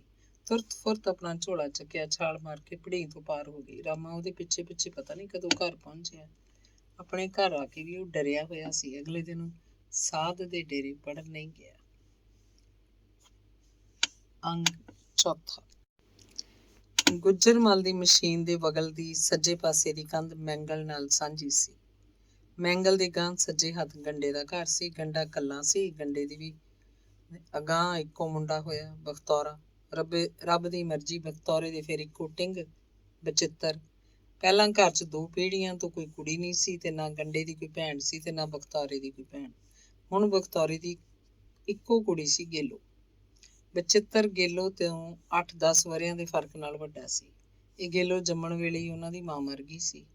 ਕੁੜੀ 6 ਮਹੀਨਿਆਂ ਦੀ ਸੀ ਜਦੋਂ ਉਹਦੀ ਮਾਮੀ ਉਹਨੂੰ ਮੌੜਾਂ ਨੂੰ ਲੈ ਗਈ ਸੀ। ਮਾਂ ਉਹਨੂੰ 2 ਕੁ ਮਹੀਨਿਆਂ ਦੀ ਛੱਡ ਕੇ ਮਰੀ ਸੀ। ਉਸ ਤੋਂ ਬਾਅਦ ਉਹਨਾਂ ਦੀ ਗੁਆਂਢਣ ਅਤਰੀ ਉਹਨੂੰ ਬੱਕਰੀ ਦੇ ਦੁੱਧ ਤੇ ਪਾਲਦੀ ਰਹੀ ਸੀ। ਉਹੀ ਉਹਨੂੰ ਸਾਰਾ ਦਿਨ ਆਪਣੇ ਘਰ ਰੱਖਦੀ। ਉਹ ਆਖਦੀ, ਰੱਬ ਦਾ ਜੀ ਹੈ ਕੁੜੇ, ਉਹ ਜਾਣੇ ਐਂ ਪਲ ਜੂਗੀ। ਆਪਣਾ ਕੀ ਲੈਂਦੀ ਹੈ ਵਿਚਾਰੀ, ਆਪਦਾ ਲਿਖਿਆ ਖਾਂਦੀ ਹੈ। ਪਰ ਮਾਮੀ ਨੂੰ ਕੰਨਿਆਂ ਨਾਲ ਮੋਹ ਹੋ ਗਿਆ ਸੀ। ਆਖਰ ਨਾਨਕੇ ਹੀ ਸਨ, ਕੁਝ ਲੱਗਦੇ ਉਹਦੇ। ਮੌੜੀ ਜਾ ਕੇ ਉਹ ਕਦੇ ਇੱਕ ਦਿਨ ਵੀ ਢਿੱਲੀ ਮੱਠੀ ਨਹੀਂ ਹੋਈ ਸੀ। ਦਿਨੋਂ ਦਿਨ ਕੱਦੂ ਦੀ ਵੇਲ ਵਾਂਗ ਵੱਧਦੀ ਜਾਂਦੀ, ਦਿਨੋਂ ਦਿਨ ਨਵਾਂ ਰੰਗ ਕੱਢਦੀ। ਕੱਲੀ ਪਈ ਮੰਜੇ ਤੇ ਰੋਂਦੀ ਵੀ ਨਹੀਂ ਸੀ। ਕੋਈ ਉਹਨੂੰ ਹੱਥਾਂ 'ਚ ਚੁੱਕ ਲੈਂਦਾ ਤਾਂ ਹੱਸਣ ਲੱਗਦੀ, ਨਹੀਂ ਤਾਂ ਮੰਜੇ ਤੇ ਪਈ ਲੱਤਾਂ ਬਾਹਾਂ ਮਾਰੀ ਜਾਂਦੀ। ਅੱਜ ਹੋਰ ਭਲਕ ਹੋਰ, ਉਹ ਤਾਂ ਬੈਠਣ ਲੱਗ ਗਈ। ਫਿਰ ਰੁੜਿਆ ਕਰੇ, ਰੁੜਦੀ ਖੜੀ ਹੋਣ ਲੱਗ ਪਈ। ਮਾਮੀ ਗੇਲੇ ਨੂੰ ਖੇਡਦੀ ਟੱਪਦੀ ਦੇਖ ਕੇ ਗੁਆਂਢਣਾਂ ਨਾਲ ਗੱਲ ਕਰਦੀ, ਦੇਖ ਲਓ ਭਾਈ, ਕਦੇ ਸਿਰ ਨਹੀਂ ਦੁਖਿਆ ਚੰਦਰੀ ਦਾ, ਆਪਣੇ ਆਪ ਹੀ ਵਧੀ ਫੁੱਲੀ ਜਾਂਦੀ ਹੈ। ਇੱਕ ਦਿਨ ਵੀ ਮੈਨੂੰ ਕੋਈ ਯਾਦ ਨਹੀਂ ਵੀ ਇਹਨੇ ਕੁਝ ਖਾਣਾ ਪੀਣਾ ਛੱਡਿਆ ਹੋਵੇ। ਬਗਾਨਾ ਧਨ ਹੈ, ਫੈਲੀ ਜਾਂਦਾ ਹੈ। ਮੁੰਡਾ ਹੁੰਦਾ ਤਾਂ ਹੁਣ 100 ਵਾਰੀ ਬਿਮਾਰ ਪਿਆ ਹੁੰਦਾ। ਕਿਸੇ ਜੱਟ ਦੀ ਕਿਸਮਤ ਖੇਡਦੀ ਹੈ ਆਪਣੇ ਘਰ, ਪਾਲ ਪੋਸ ਕੇ ਤੋਰ ਦਿਆਂਗੀ ਮਾਂ ਬਾਰੀ ਨੂੰ, ਕੋਈ ਗੁਆਂਢਣ ਜਵਾਬ ਦਿੰਦੀ। ਉਹ 2 ਸਾਲ ਦੀ ਹੋ ਚੁੱਕੀ ਸੀ। ਇੱਕ ਦਿਨ ਸਬੱਬ ਨਾਲ ਹੀ ਬਖਤੌਰਾ ਮੋੜਾ ਨੂੰ ਗਿਆ। ਗਿੱਲੋ ਮੁੜ ਮੁੜ ਉਹਦੇ ਗੋਡਿਆਂ ਨੂੰ ਹੱਥ ਲਾਵੇ ਤੇ ਉਹਦੇ ਵੱਲ ਵੇਖ ਵੇਖ ਦੰਦੀਆਂ ਕੱਢੇ। ਬਖਤੌਰੇ ਨੂੰ ਉਹਦਾ ਮੋਹ ਆਇਆ। ਉਹ ਪਰਾਂ ਭੱਜ ਜਾਂਦੀ, ਘਰ ਦੇ ਦੂਜੇ ਬੱਚਿਆਂ ਨਾਲ ਖੇਡਦੀ ਤੇ ਫਿਰ ਸਿਰ ਮੈਦਾਨ ਭੱਜੀ ਆਉਂਦੀ। ਆ ਕੇ ਬਖਤੌਰੇ ਦੇ ਗੋਡਿਆਂ ਨੂੰ ਚੰਬੜ ਜਾਂਦੀ। ਉਹਦਾ ਸਾਹ ਚੜਿਆ ਹੁੰਦਾ, ਗੋਡੇ ਨਾਲ ਲੱਗੀ ਤਾਂ ਉਹਦਾ ਕਾਲਜਾ ਧੜਕ ਰਿਹਾ ਬਖਤੌਰੇ ਨੂੰ ਮਹਿਸੂਸ ਹੁੰਦਾ। ਉਹਨੂੰ ਆਪਣੀ ਘਰ ਵਾਲੀ ਬੁਰੀ ਤਰ੍ਹਾਂ ਯਾਦ ਆਉਂਦੀ। ਗਿੱਲ ਨੂੰ ਦੇਖ ਦੇਖ ਉਹਦਾ ਚਿੱਤ ਪਤਲਾ ਪੈਣ ਲੱਗਦਾ। ਉਹ ਹੁੰਦੀ ਤਾਂ ਉਹੀ ਉਹਨੂੰ ਸਾਂਭਦੀ। ਮਾੜੀ ਕਿਸਮਤ ਵਾਲੀ। ਬਖਤੌਰਾ ਆਪਣੇ ਅੰਦਰ ਦੂਰ ਕਿਧਰੇ ਉਤਰ ਜਾਂਦਾ ਤੇ ਉਹਦੀ ਦੇਹ ਝੂਠੀ ਜਿਹੀ ਪੈਣ ਲੱਗਦੀ। ਅਗਲੇ ਦਿਨ ਮੋੜਾਂ ਤੇ ਤੁਰਨ ਲੱਗਿਆ ਉਹ ਕਹਿੰਦਾ, ਗੇਲੂ ਨੂੰ ਤਾਂ ਭਾਈ ਹੁਣ ਮੈਂ ਲੈ ਹੀ ਜਾਣਾ, ਸੁੱਖ ਨਾਲ ਤਕੜੀ ਹੋ ਗਈ, ਹੁਣ ਤਾਂ ਸਾਂਭ ਲੂ ਇਹਨੂੰ ਇਹਦੀ ਭਰਜਾਈ, ਉਹ ਵੀ ਤਾਂ ਮਾਵਾਂ ਵਰਗੀ ਹੈ ਇਹਦੀ, ਨਾਲੇ ਸਾਡਾ ਜੀ ਲੱਗਿਆ ਰਹੂ ਭਾਵੀ ਜੀ ਨੂੰ ਦੇਖ ਦੇਖ ਕੇ। ਨਹੀਂ ਵੀਰਾ, ਗੇਲੋ ਨੂੰ ਤਾਂ ਅਸੀਂ ਰੱਖਾਂਗੇ, ਇਹ ਕਿਸੇ ਦਾ ਕੀ ਧਰਾਉਂਦੀ ਹੈ ਵਿਚਾਰੀ, ਜਵਾਕਾਂ 'ਚ ਜਵਾਕ ਹੈ, ਸਾਨੂੰ ਕਿਹੜਾ ਹੋਰ ਹੈ ਇਹ। ਤੇ ਬਖਤੌਰੇ ਦੀ ਸਾਲੇਹਾਰ ਨੇ ਸਿਰ ਦੀ ਚੁੰਨੀ ਲੋਟ ਕਰਕੇ ਉੱਤੇ ਲੈਂਦਿਆਂ ਜਵਾਬ ਦਿੱਤਾ। ਪਰ ਬਖਤੌਰਾ ਮੰਨਿਆ ਨਹੀਂ। ਗੇਲੋ ਨੂੰ ਮੱਲੋ ਮੱਲੀ ਚੱਠੀ ਚੁੱਕ ਲਿਆਇਆ। ਉਹਦੀ ਜ਼ਿੱਦ ਵੇਖ ਕੇ ਫਿਰ ਤਾਂ ਮਾਮੀ ਨੇ ਵੀ ਉਹਨੂੰ ਤਿਆਰ ਕਰਤਾ ਸੀ। ਹੱਥ ਮੂੰਹ ਧੋਤਾ, ਸਿਰ ਦੇ ਵਾਲ ਵਾਹਤੇ, ਪੈਰਾਂ 'ਚ ਰਬੜ ਦੇ ਬੂਟ ਪਾਤੇ। ਉਹਦੇ ਹੱਥਾਂ ਵਿੱਚ ਚੂੜੀਆਂ ਵੀ ਸਨ। ਉਹ ਹੱਥ ਉੱਤੇ ਹੱਥ ਮਾਰਦੀ ਤੇ ਚੂੜੀਆਂ ਛਣਕਦੀਆਂ। ਉਹ ਹੱਸਦੀ, ਚੂੜੀਆਂ ਦਾ ਉਹਨੂੰ ਬੜਾ ਚਾਅ ਸੀ। ਉਹ ਠੁਮਕ ਠੁਮਕ ਕਰਦੀ ਬਾਪ ਨਾਲ ਤੁਰੀ ਜਾ ਰਹੀ ਸੀ। ਘਰ ਦੇ ਜਵਾਕ ਉਹਨੂੰ ਜਾਂਦੀ ਨੂੰ ਦੂਰ ਤੱਕ ਦੇਖਦੇ ਰਹੇ ਤੇ ਫਿਰ ਜਿਵੇਂ ਘਰ ਦੇ ਜੀਆਂ ਨਾਲ ਵਿੱਚੋਂ ਇੱਕ ਜੀ ਘਟ ਗਿਆ ਹੋਵੇ। ਮਾਮੀ ਨੇ ਹੌਕਾ ਲਿਆ, ਵਿਚਾਰੀ ਮਾਂ ਬਾਰੀ। ਅੰਗ 5ਵਾਂ। ਗੁਰਮੀਤ ਕੌਰ ਭਦੌੜ ਦੀ ਸੀ।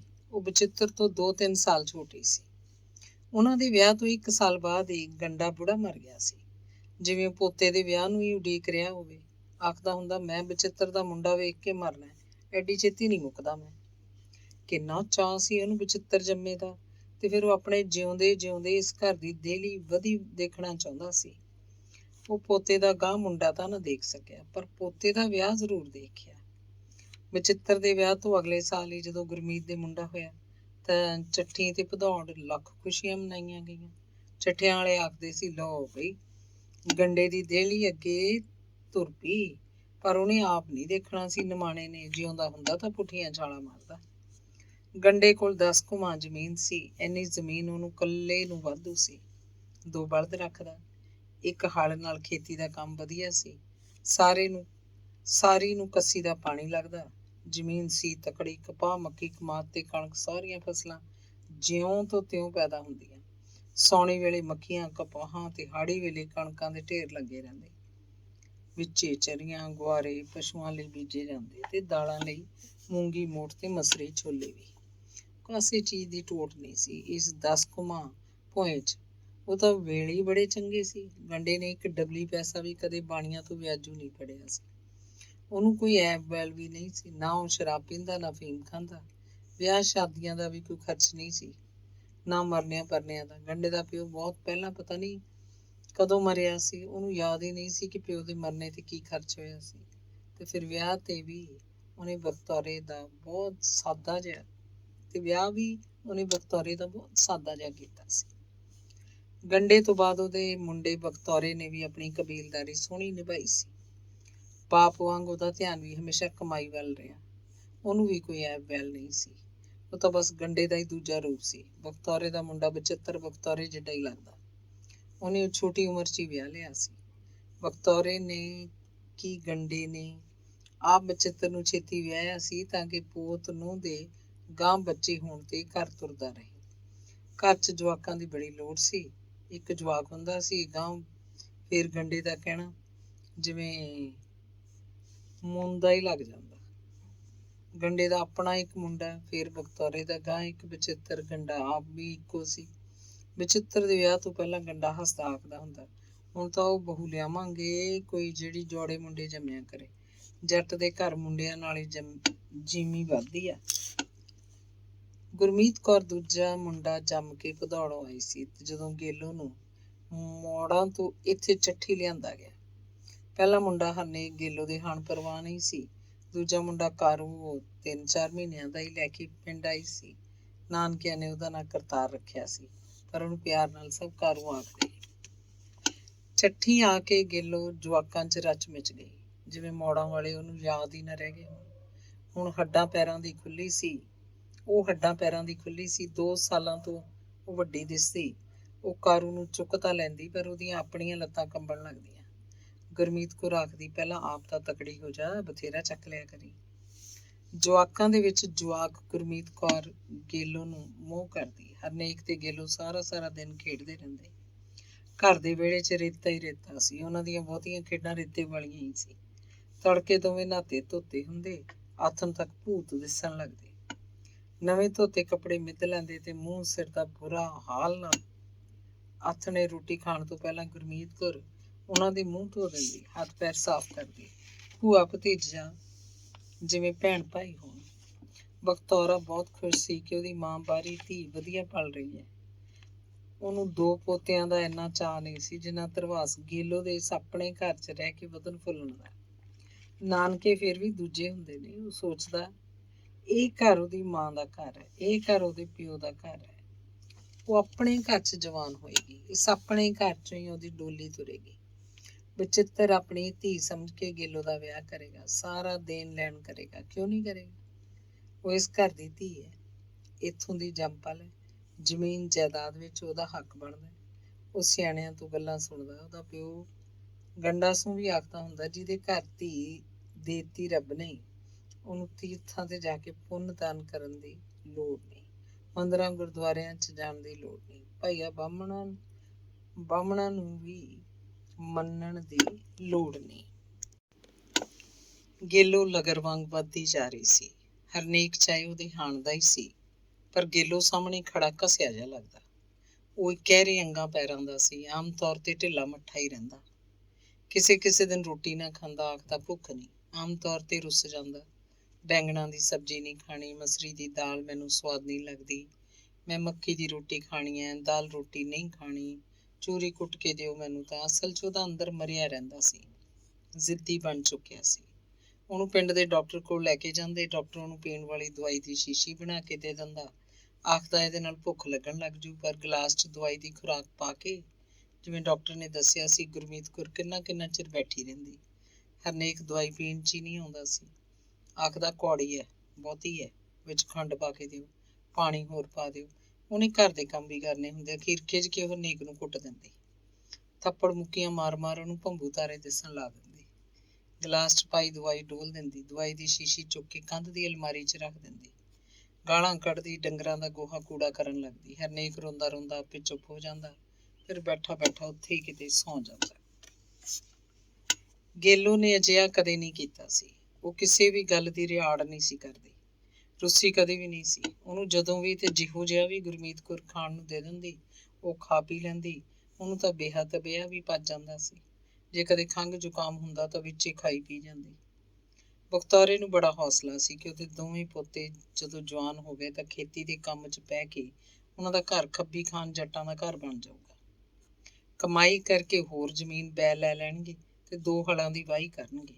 ਉਹ ਖੁਦ ਸਰਦਾਰ ਬਣ ਕੇ ਰਿਹਾ ਕਰੇਗਾ। ਚਿੱਟੇ ਕੱਪੜੇ ਪਾ ਕੇ ਸੱਥ 'ਚ ਬੈਠਿਆ ਰਹੂ। ਹਰਨੇਕ 9-10 ਸਾਲ ਦਾ ਹੋ ਗਿਆ, ਚਾਹੇ ਮਾੜਚੂ ਜਿਹਾ, ਪਰ ਕੋਈ ਗੱਲ ਨਹੀਂ, ਵੱਡਾ ਹੋ ਕੇ ਭਰ ਜਾਏਗਾ। ਖੁਰਾਕਾਂ ਖਾਧੀਆਂ ਤਾਂ ਪੂਰਾ ਗੱਭਰੂ ਲੱਗੇਗਾ। ਹਾਲੇ ਨਿਆਣਾ, ਸਵਾਰ ਕੇ ਖਾਂਦਾ ਪੀਂਦਾ ਨਹੀਂ, ਲੱਚੜ ਜਾਂਦਾ। ਗਰਮੀਆਂ ਦੇ ਦਿਨ ਸੀ, ਬਾਰਿਸ਼ਾਂ ਜੇ ਸ਼ੁਰੂ ਨਹੀਂ ਸੀ ਹੋਈਆਂ। ਮੱਖੀਆਂ ਕਪਾਹਾਂ ਕੁਮਲਾ ਰਹੀਆਂ ਸੀ। ਛੱਪੜਾਂ ਦਾ ਪਾਣੀ ਵੀ ਸੁੱਕ ਗਿਆ। ਡੰਗਰ ਪਸ਼ੂ ਧਿਆਏ ਮਰਨ ਲੱਗੇ। ਕੱਸੀਆਂ ਸੂਏ ਖਾਲੀ ਪਏ ਸੀ। ਪੰਛੀ ਉੱਚੀਆਂ ਉਡਾਰੀਆਂ ਭੁੱਲ ਗਏ। ਥੋੜ੍ਹਾ ਹੀ ਉੱਡਦੇ ਤੇ ਫਿਰ ਅਗਲੇ ਦਰਖਤਾਂ ਤੇ ਸਾਹ ਲੈਣ ਲੱਗਦੇ। ਉਹਨਾਂ ਦੀ ਅੱਖ ਥੱਲੇ ਪਾਣੀ ਕਿਧਰੇ ਦਿਖਾਈ ਨਾ ਦਿੰਦਾ ਤੇ ਫਿਰ ਦੁਨੀਆ ਤਰਾਹ ਕਰਨ ਲੱਗੀ। ਰੱਬਾ ਮੀਂਹ ਵਸਾ, ਸਾਡੀ ਕੋਠੀ ਦਾਣੇ ਪਾ। ਪਿੰਡ 'ਚ ਅਚਾਨਕ ਖਸਰੇ ਦੀ ਬਿਮਾਰੀ ਆ ਵੜੀ। ਘਰ ਜਵਾਕ ਮੰਜਿਆਂ ਤੇ ਪਏ ਰੋ ਕੁਰਲਾ ਰਹੇ ਸੀ। ਮੂੰਹ ਲਾਲ ਸੁਰਖ, ਪਿੰਡੇ ਉੱਤੇ ਨਿੱਕੇ ਦਾਣੇ, ਬੁਖਾਰ ਬੇਅੰਤ। ਬਹੁਤਿਆਂ ਨੂੰ ਉਲਟੀਆਂ ਟੱਟੀਆਂ, ਤਿਹਾਈ ਮਰਦੇ ਜਵਾਕਾਂ ਨੂੰ ਪਾਣੀ ਦਿੰਦੇ ਸਾਵੇਂ ਦਾ ਸਾਵਾਂ ਬੁੱਗ ਬੁੱਗ ਕਰਕੇ ਬਾਹਰ ਆ ਜਾਂਦਾ। ਬੱਚੇ ਦੀ ਨਹੀਂ, ਬੱਚੇ ਦੀ ਮਾਂ ਦੀ ਜਾਨ ਮੁੱਠੀ 'ਚ ਆ ਜਾਂਦੀ। ਬੱਚਿਆਂ ਦੀ ਬਿਮਾਰੀ ਚੱਠਿਆਂ 'ਚ ਨਹੀਂ, ਆਲੇ ਦੁਆਲੇ ਦੇ ਸਾਰੇ ਪਿੰਡਾਂ 'ਚ ਫੈਲੀ ਸੀ। ਲੋਕ ਚਿੰਤਾ ਕਰਦੇ, ਇਹ ਰੱਬ ਦੀ ਕਰੋਪੀ ਕਿੱਧਰੋਂ ਆ ਡਿੱਗੀ। ਬਹੁਤੇ ਲੋਕ ਸਾਧਾਂ ਸੰਤਾਂ ਜਾਂ ਪਿੰਡ ਦੇ ਸਿਆਣਿਆਂ ਤੋਂ ਹਥੌਲੇ ਪਵਾਉਂਦੇ, ਪਾਣੀ ਕਰਾ ਕੇ ਲਿਆਉਂਦੇ। ਪਿਰਥੀਦਾਸ ਦੇ ਡੇਰੇ ਬੁੜੀਆਂ ਕੁੜੀਆਂ ਦੀ ਭੀੜ ਲੱਗੀ ਰਹਿੰਦੀ। ਪਿਰਥੀਦਾਸ ਪਾਣੀ ਕਰਕੇ ਵੀ ਦਿੰਦਾ, ਨਾਲ ਦੀ ਨਾਲ ਇਹ ਵੀ ਆਖੀ ਜਾਂਦਾ, ਕੋਈ ਦਵਾਈ ਬੂਟੀ ਕਰਾਓ ਭਾਈ, ਬੱਚਾ ਬਹੁਤਾ ਤੰਗ ਹੈ ਤਾਂ ਸ਼ਹਿਰ ਲੈ ਜਾਓ, ਲੈ ਕੇ ਨਾ ਬੈਠੋ ਰਹੇ। ਪਿੰਡ ਦਾ ਪ੍ਰਾਈਵੇਟ ਡਾਕਟਰ ਸਾਈਕਲ ਲੈ ਕੇ ਭੰਬੀਰੀ ਬਣਿਆ ਫਿਰਦਾ ਰਹਿੰਦਾ। ਇਸ ਘਰੋਂ ਨਿਕਲਦਾ, ਉਸ ਘਰ ਜਾ ਵੜਦਾ, ਉਹਦੀਆਂ ਦਵਾਈਆਂ ਤੇ ਟੀਕਿਆਂ ਨਾਲ ਬਿੰਨੇ ਸਾਰੇ ਜਵਾਕ ਰਾਜੀ ਹੋਈ ਜਾਂਦੇ ਸੀ। ਜਵਾਕ ਮਰੀ ਵੀ ਜਾਂਦੇ। ਜਦੋਂ ਕਿਸੇ ਜਵਾਕ ਮਰੇ ਦੀ ਖਬਰ ਪਿੰਡ 'ਚ ਫੈਲਦੀ ਤਾਂ ਇੱਕ ਦਹਿਸ਼ਤ ਛਾ ਜਾਂਦੀ। ਬਿਮਾਰ ਜਵਾਕ ਵਾਲੇ ਘਰ ਦੀਆਂ ਚੀਕਾਂ ਨਿਕਲ ਜਾਂਦੀਆਂ। ਗੰਡੇ ਦੇ ਘਰ ਦੇ ਤਿੰਨੇ ਜਵਾਕ ਮੰਜਿਆਂ ਤੇ ਪਏ ਸੀ। ਗੁਰਮੀਤ ਕੌਰ ਕਿਹਨੂੰ ਸੰਭਾਲਦੀ। ਗੇਲੋ ਇੰਨਾ ਤੰਗ ਨਹੀਂ ਕਰਦੀ ਸੀ, ਉਹਨੂੰ ਤਾਂ ਬਸ ਬੁਖਾਰ ਸੀ। ਬੁਖਾਰ ਵੀ ਅੰਤ ਹਿਸਾਬ ਕੋਈ ਨਾ, ਮੂੰਹ ਲਾਲ ਚੁਰੰਗ, ਉਹਨੂੰ ਉਲਟੀਆਂ ਟੱਟੀਆਂ ਨਹੀਂ ਸੀ। ਉਹ ਹਾਏ ਹਾਏ ਵੀ ਨਹੀਂ ਕਰਦੀ ਸੀ, ਬਸ ਕਦੇ ਕਦੇ ਪਾਣੀ ਮੰਗਦੀ।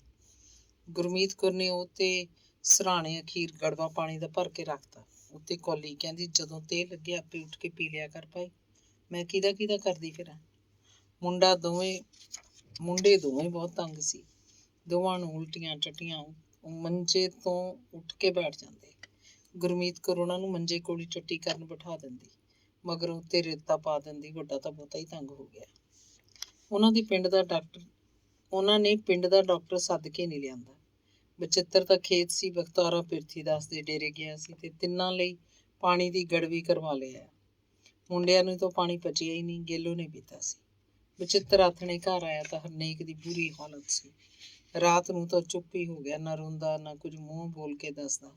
ਉਸ ਵੇਲੇ ਉਹਨੂੰ ਕਿਧਰੇ ਚੁੱਕ ਕੇ ਲਿਜਾਣ ਜੋਗੇ ਵੀ ਨਹੀਂ ਸੀ। ਗੁਰਮੀਤ ਕੌਰ ਸਾਰੀ ਰਾਤ ਜਾਗਦੀ ਉਹਦਾ ਵੜ ਕਰਦੀ ਰਹੀ, ਪਰ ਉਹ ਬਚਿਆ ਨਹੀਂ, ਮਿੱਟੀ ਦੇ ਡਲੇ ਵਾਂਗ ਫਿਸ ਗਿਆ। ਅੰਗ 6ਵਾਂ। ਬਖਤੌਰਾ ਤੇ ਬਚਿੱਤਰ ਉਦਣ ਤੋਂ ਹੀ ਮੰਜਾ ਮੱਲੀ ਬੈਠੇ ਸੀ। ਬਚਿੱਤਰ ਖੇਤ ਨਹੀਂ ਜਾਂਦਾ ਸੀ, ਬਖਤੌਰਾ ਸੱਥ 'ਚ ਜਾ ਕੇ ਨਹੀਂ ਬੈਠਦਾ ਸੀ। ਉਹਦੇ ਭਾਣੇ ਜਿਵੇਂ ਘਰ 'ਚ ਹਨੇਰ ਪੈ ਗਿਆ ਹੋਵੇ। ਬਖਤੌਰਾ ਆਖਦਾ, ਮਸਾਂ ਰੱਬ ਨੇ ਜੋੜੀ ਬਣਾਈ ਸੀ, ਸਿਰੀਕਾਂ ਤੋਂ ਜਰਿਆ ਨਹੀਂ ਗਿਆ, ਦੰਦ ਵੱਢਦੇ ਸੀ, ਨਜ਼ਰ ਲੱਗ ਗਈ ਪੱਟੇ ਵਿਆਂ ਦੀ।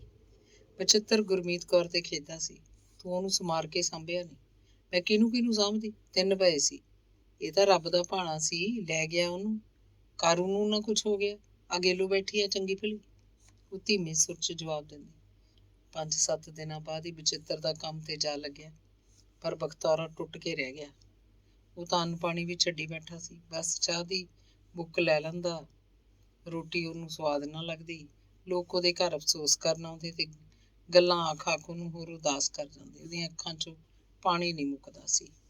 ਬੁੜੀਆਂ ਹਰਨੇਕ ਦਾ ਅਫਸੋਸ ਕਰਨ ਆਉਂਦੀਆਂ ਰਹਿੰਦੀਆਂ। ਪਿੰਡ 'ਚ ਜਿਨ੍ਹਾਂ ਨਾਲ ਬਖਤੌਰੇ ਦਾ ਵਰਤ ਵਰਤਾਓ ਸੀ, ਸਭ ਆਏ। ਗਿੱਲਪੱਤੀ ਦੀਆਂ ਕਈ ਬੁੜੀਆਂ ਤਾਂ ਕਈ ਵਾਰ ਆਈਆਂ। ਬਹੁਤੀਆਂ ਚਾਹੇ ਸੱਚੇ ਦਿਲੋਂ ਆਉਂਦੀਆਂ ਤੇ ਕਿੰਨਾ ਚਿਰ ਗੁਰਮੀਤ ਕੌਰ ਨਾਲ ਦੁੱਖ ਸੁੱਖ ਕਰਦੀਆਂ ਰਹਿੰਦੀਆਂ, ਪਰ ਕੋਈ ਐਸੀ ਵੀ ਹੁੰਦੀ ਜਿਹੜੀ ਬਹੁਤ ਸੋਗੀ ਗੱਲਾਂ ਕਰਦੀ। ਅਜਿਹੀਆਂ ਗੱਲਾਂ ਜਿਨ੍ਹਾਂ ਨੂੰ ਸੁਣ ਕੇ ਗੁਰਮੀਤ ਕੌਰ ਦਾ ਮਨ ਉਖੜ ਜਾਵੇ ਤੇ ਉਹ ਰੋ ਪਵੇ। ਜਦੋਂ ਰੋਣ ਲੱਗਦੀ ਤੇ ਅੱਖਾਂ 'ਚੋਂ ਬੇਹਿਸਾਬ ਪਾਣੀ ਵਗਾਉਂਦੀ ਤਾਂ ਅਗਲੀ ਚੁੱਪ ਕਰ ਜਾਂਦੀ। ਝੂਠੇ ਜਿਹੇ ਬੋਲ ਕੱਢ ਕੇ ਗੁਰਮੀਤ ਕੌਰ ਨੂੰ ਚੁੱਪ ਹੋ ਜਾਣ ਲਈ ਆਖਦੀ, ਜਿਵੇਂ ਉਹਨੂੰ ਬਸ ਰੋਂਦੀ ਦੇਖਣ ਆਈ ਹੋਵੇ। ਆਖਦੀ ਜਾਂਦੀ, ਲੈ ਭਾਈ ਤੇਰੇ ਤਾਂ ਕਰਮ ਫੁੱਟ ਗਏ, ਕਿਸੇ ਦੀ ਮਾੜੀ ਕਿਸਮਤ ਨਾ ਹੋਵੇ। ਸਿਉਨੇ ਅਰਗਾ ਜਵਾਕ ਹੱਥਾਂ 'ਚੋਂ ਖੋਹ ਕੇ ਲੈ ਗਿਆ, ਜੈ ਖਾਣਾ ਰੱਬ। ਕੋਈ ਮਾੜੇ ਕਰਮ ਕੀਤੇ ਸੀ ਗੁਰਮੀਤ ਕੌਰੇ ਤੇਰੇ, ਅੱਗੇ ਆ ਗਏ। ਰੱਬ ਨੂੰ ਕੁੱਤਾ ਵੀ ਗਿਣ ਬਦਲੇ ਲੈਂਦਾ। ਬੋਲੀ ਜਾਂਦੀ ਜਦੋਂ ਤੇ ਗੁਰਮੀਤ ਕੌਰ ਰੋਣ ਨਾ ਲੱਗ ਪੈਂਦੀ। ਟੱਬਰ ਹੌਲੀ ਦਿਲ ਧਰਨ ਲੱਗਿਆ। ਬਖਤੌਰਾ ਵੀ ਖੇਤ ਜਾਣ ਲੱਗਿਆ। ਘਰ ਦੇ ਕੰਮਾਂ ਕਾਰਾਂ 'ਚ ਗੁਰਮੀਤ ਕੌਰ ਰੁੱਝੀ ਰਹਿੰਦੀ। ਉਹਨੂੰ ਕਦੇ ਹਰਨੇਕ ਦੇ ਭੁਚੱਕੇ ਜਿਹੇ ਪੈਂਦੇ, ਜਿਵੇਂ ਉਹ ਤਾਂ ਇੱਥੇ ਖੜਾ ਹੋਵੇ ਕਿਤੇ, ਪਰ ਕਿੱਥੇ ਸੀ ਉਹ ਆਪਣੀ ਨਜ਼ਰ ਦੇ ਭੁਲੇਖੇ ਨੂੰ ਕੋਸਣ ਲੱਗਦੀ। ਉਹ ਸਬਰ ਕਰਦੀ, ਹੁਣ ਇਹ ਜਿਉਂਦਾ ਰਹੇ। ਕਾਰੂ ਉੱਡਦਾ ਜਾ ਰਿਹਾ ਸੀ। ਉਹਨੂੰ ਖੁੱਲ੍ਹਾ ਖਾਣ ਪੀਣ ਨੂੰ ਦਿੰਦੀ, ਚਾਹੁੰਦੀ ਕਿ ਉਹ ਛੇਤੀ ਗੱਭਰੂ ਹੋ ਜਾਏ। ਹਰਨੇਕ ਉਹਨੂੰ ਭੁੱਲਦਾ ਨਹੀਂ ਸੀ, ਚਾਹੇ ਕਾਰੂ ਦਾ ਉਹਨੂੰ ਵੱਡਾ ਆਸਰਾ ਸੀ। ਅਨਮਾਣੀ ਗੇਲੋ ਬਿਨਾਂ ਮਤਲਬ ਹੀ ਤਾਂ ਉਹਨੂੰ ਤੁਰੀ ਜਾਂਦੀ ਹੈ। ਕਦੇ ਸਿਰ ਨਹੀਂ ਦੁਖਿਆ ਪੱਟਣੀ ਦਾ, ਖਸਰਾ ਤਾਂ ਇਹਨੂੰ ਵੀ ਨਿਕਲਿਆ ਸੀ, ਇਹੀ ਮੁੱਕ ਜਾਂਦੀ। ਉਹ ਕਾਹਨੂੰ ਮੁੱਕਣਾ ਸੀ ਵਿਚਾਰਾ, ਆ ਫਿਰਦੀ ਹੈ ਪੈਰ ਵੱਢਦੀ। ਕਦੇ ਗੁਰਮੀਤ ਕੌਰ ਗੇਲੋ ਬਾਰੇ ਬੁਰਾ ਸੋਚਦੀ। ਪਰ ਜਦੋਂ ਗੇਲੋ ਉਹਦੇ ਨਾਲ ਕੰਮ ਕਰਵਾ ਰਹੀ ਹੁੰਦੀ ਹੈ, ਰੋਟੀਆਂ ਪਕਾ ਪਕਾ ਛਾਬੇ 'ਚ ਸੁੱਟੀ ਜਾਂਦੀ, ਗੇਲੋ ਰੋਟੀਆਂ ਨੂੰ ਨਾਲ ਦੀ ਨਾਲ ਚੋਪੜੀ ਜਾਂਦੀ, ਟਾਂਡਿਆਂ ਦਾ ਗੋਹਾ ਕੂੜਾ ਕਰਦੀ, ਨਿੱਕੇ ਨਿੱਕੇ ਹੱਥਾਂ ਨਾਲ ਗੋਹੇ ਦੀਆਂ ਪਾਥੀਆਂ ਪੱਥ ਦਿੰਦੀ। ਕਦੇ ਗੁਰਮੀਤ ਕੌਰ ਦਾ ਸਿਰ ਫਰੋਲਦੀ, ਉਹਨੂੰ ਸੁੱਖ ਮਿਲਦਾ ਤੇ ਗੇਲੂ ਨੂੰ ਚੰਗੀ ਵੀ ਲੱਗਦੀ। ਉਹਦੇ ਹੱਥਾਂ ਦੀਆਂ ਸੁੱਕੀਆਂ ਪਥੁੱਲੀਆਂ ਉਹ ਜਦੋਂ ਚੁੱਲ੍ਹੇ 'ਚ ਡਾਉਂਦੀ ਤਾਂ ਲੱਕੜ ਦੇ ਅੰਗਿਆਰਾਂ ਉੱਤੇ ਉਹਨਾਂ 'ਚੋਂ ਤਿੱਖੀ ਤੇਜ਼ ਲਾਟ ਨਿਕਲਦੀ। ਗੁਰਮੀਤ ਕੌਰ ਨੂੰ ਲੱਗਦਾ ਵੀ ਉਹਦੀ ਵੀ ਘਰ 'ਚ ਕੋਈ ਹੋਂਦ ਹੈ। ਪਿਓ ਪੁੱਤ ਖੇਤ ਕੰਮ ਕਰਦੇ ਹੁੰਦੇ ਤੇ ਗੁਰਮੀਤ ਕੌਰ ਉਹਨਾਂ ਦੀ ਰੋਟੀ ਲੈ ਕੇ ਜਾਂਦੀ। ਗੇਲੂ ਉਹਦੇ ਨਾਲ ਜਾਂਦੀ। ਉਹਨੂੰ ਵੀ ਖਾਸਾ ਕੁਝ ਚੁੱਕਿਆ ਹੁੰਦਾ, ਨਿੱਕੀ ਟੋਕਰੀ 'ਚ ਦੁੱਧ ਦੀ ਬੋਤਲ, ਗੰਢੇ ਤੇ ਅੰਬ ਦਾ ਅਚਾਰ, ਪਿਛਲੇ ਪਹਿਰ ਦੀ ਚਾਹ ਦਾ ਸਮਾਨ, ਗੁੜ, ਚਾਹ ਪੱਤੀ, ਰਾਤ ਦੀਆਂ ਬਚੀਆਂ ਬਹੀਆਂ ਰੋਟੀਆਂ। ਖੇਤ ਰੋਟੀ ਖਾ ਹਟਦੇ ਬਖਤੌਰਾ ਤੋਂ ਦੂਰ ਨਿਕਲ ਜਾਂਦਾ। ਤੀਵੀਂ ਆਦਮੀ ਘਰ ਕਬੀਲਦਾਰੀ ਦੀਆਂ ਗੱਲਾਂ ਮਾਰਨ ਬੈਠ ਜਾਂਦੇ ਤਾਂ ਗੇਲੂ ਪਰਾਂ ਕਿਧਰੇ ਕੱਕੇ ਰੇਤੇ ਨਾਲ ਜੂਠੇ ਭਾਂਡੇ ਮਾਂਜ ਰਹੀ ਹੁੰਦੀ। ਐਨ ਚਿਲਕਿਆ ਦਿੰਦੀ ਕੌਲੀਆਂ ਬਾਟੀਆਂ। ਗੁਰਮੀਤ ਕੌਰ ਨੂੰ ਮਿੱਠਾ ਪਿਆਰਾ ਅਹਿਸਾਸ ਹੁੰਦਾ ਕਿ ਗੇਲੂ ਦਾ ਤਾਂ ਬੰਦੇ ਜਿੰਨਾ ਆਸਰਾ। ਉਹ ਖੇਤ ਨੂੰ ਆਉਂਦੀ ਜਾਂਦੀ ਇਕੱਲੀ ਇਕੱਲੀ ਮਹਿਸੂਸ ਨਹੀਂ ਕਰਦੀ ਸੀ। ਅੰਗ ਸਤਵਾ। ਚੱਠਾ ਨਾਭਾ ਰਿਆਸਤ ਦਾ ਪਿੰਡ ਸੀ। ਇਸ ਰਿਆਸਤ ਦੇ ਸਕੂਲਾਂ 'ਚ ਪੜ੍ਹਾਈ ਦਾ ਮਾਧਿਅਮ ਉਰਦੂ ਸੀ। ਪੰਜਾਬੀ ਸਿਰਫ ਡੇਰਿਆਂ 'ਚ ਪੜ੍ਹਾਈ ਜਾਂਦੀ ਤੇ ਡੇਰਿਆਂ ਦੀ ਪੰਜਾਬੀ ਸਰਕਾਰੀ ਦਰਬਾਰੇ ਵੀ ਕੰਮ ਨਹੀਂ ਆਉਂਦੀ ਸੀ, ਕਿਉਂਕਿ ਸਰਕਾਰ ਦੀ ਭਾਸ਼ਾ ਵੀ ਉਰਦੂ ਸੀ ਜਾਂ ਫਿਰ ਅਹਿਲਕਾਰ ਅੰਗਰੇਜ਼ੀ ਵਰਤਦੇ ਸੀ। ਚੱਠਿਆਂ 'ਚ 4 ਜਮਾਤਾਂ ਤੱਕ ਸਰਕਾਰੀ ਸਕੂਲ, ਪ੍ਰਾਇਮਰੀ ਸਕੂਲ ਸੀ। ਇੱਕੋ ਮਾਸਟਰ ਸੀ। ਇਹ ਮਾਸਟਰ ਵੀ ਸਿਰਫ ਮਿਡਲ ਪਾਸ ਸੀ। ਸਕੂਲ ਟੀਚਰ ਦੀ ਕੋਈ ਟ੍ਰੇਨਿੰਗ ਵੀ ਕੀਤੀ ਨਹੀਂ ਸੀ। ਉਹ ਜਿੱਦਣ ਨੂੰ ਇੱਥੇ ਆਇਆ ਸੀ ਇੱਥੇ ਹੀ ਸੀ। ਅਸਲ 'ਚ ਤਾਂ ਉਹਨੇ ਆ ਕੇ ਸਕੂਲ ਚਾਲੂ ਕੀਤਾ ਸੀ। ਉਹਨੂੰ ਇੱਥੇ ਆਏ ਨੂੰ 17 ਸਾਲ ਹੋ ਚੁੱਕੇ ਸੀ। ਜਾਤ ਦਾ ਬਾਣੀਆ ਸੀ ਤੇ ਇੱਥੇ ਬਾਣੀਆਂ ਦੇ ਘਰਾਂ ਵਿੱਚ ਇੱਕ ਸੁੰਨਾ ਮਕਾਨ ਲੈ ਕੇ ਰਹਿ ਰਿਹਾ ਸੀ। ਇਹ ਮਕਾਨ ਕਿਸੇ ਅਮੀਰ ਬਾਣੀਏ ਦਾ ਸੀ, ਪੱਕਾ ਮਕਾਨ ਸੀ। ਆਪ ਉਹ ਨਾਭੇ ਜਾ ਕੇ ਆਪਣੇ ਮੁੰਡੇ ਕੋਲ ਰਹਿਣ ਲੱਗ ਪਿਆ ਤੇ ਮੁੰਡਾ ਰਾਜੇ ਦੇ ਦਫ਼ਤਰ 'ਚ ਕਿਸੇ ਚੰਗੇ ਕੰਮ ਤੇ ਸੀ। ਉਹ ਲਾਲਾ ਰੁੱਗਾ ਮੱਲ ਪਿੰਡ ਦੇ ਇਸ ਮਾਸਟਰ ਤੋਂ ਕੋਈ ਕਿਰਾਇਆ ਭਾੜਾ ਨਹੀਂ ਲੈਂਦਾ ਸੀ। ਸਿਰਫ ਇੰਨਾ ਸੀ ਕਿ ਮਾਸਟਰ ਹੰਸਰਾਜ ਉਸ ਮਕਾਨ 'ਚ ਰਹਿੰਦਾ ਹੈ ਤਾਂ ਉਹਦੀ ਚੰਗੀ ਦੇਖਭਾਲ ਰੱਖੇ। ਸੁੰਨਾ ਘਰ ਤਾਂ ਆਖਰ ਨੂੰ ਢਹਿਣ ਲੱਗਦਾ ਹੈ, ਫਰਸ਼ ਖਰਾਬ ਹੋਣ ਲੱਗਦਾ ਹੈ, ਕੰਧਾਂ ਟੇਢੀਆਂ ਹੋ ਜਾਂਦੀਆਂ। ਬਰਸਾਤ ਦੇ ਮੌਸਮ 'ਚ ਹੋਰ 100 ਖਰਾਬੀ ਆਉਂਦੀ ਹੈ। ਰੁੱਗਾ ਮੱਲ ਸਾਲ 'ਚ ਇੱਕ ਵਾਰ ਪਿੰਡ ਦਾ ਗੇੜਾ ਮਾਰਦਾ ਤੇ ਰਹਿੰਦਾ ਆਪਣੇ ਮਕਾਨ ਵਿੱਚ ਹੀ। 1 ਰਾਤ, 2 ਰਾਤਾਂ, 4 ਰਾਤਾਂ, ਉਨੇ ਦਿਨ ਰੋਟੀ ਪਾਣੀ ਵੀ ਹੰਸਰਾਜ ਤੋਂ ਖਾਂਦਾ ਪੀਂਦਾ।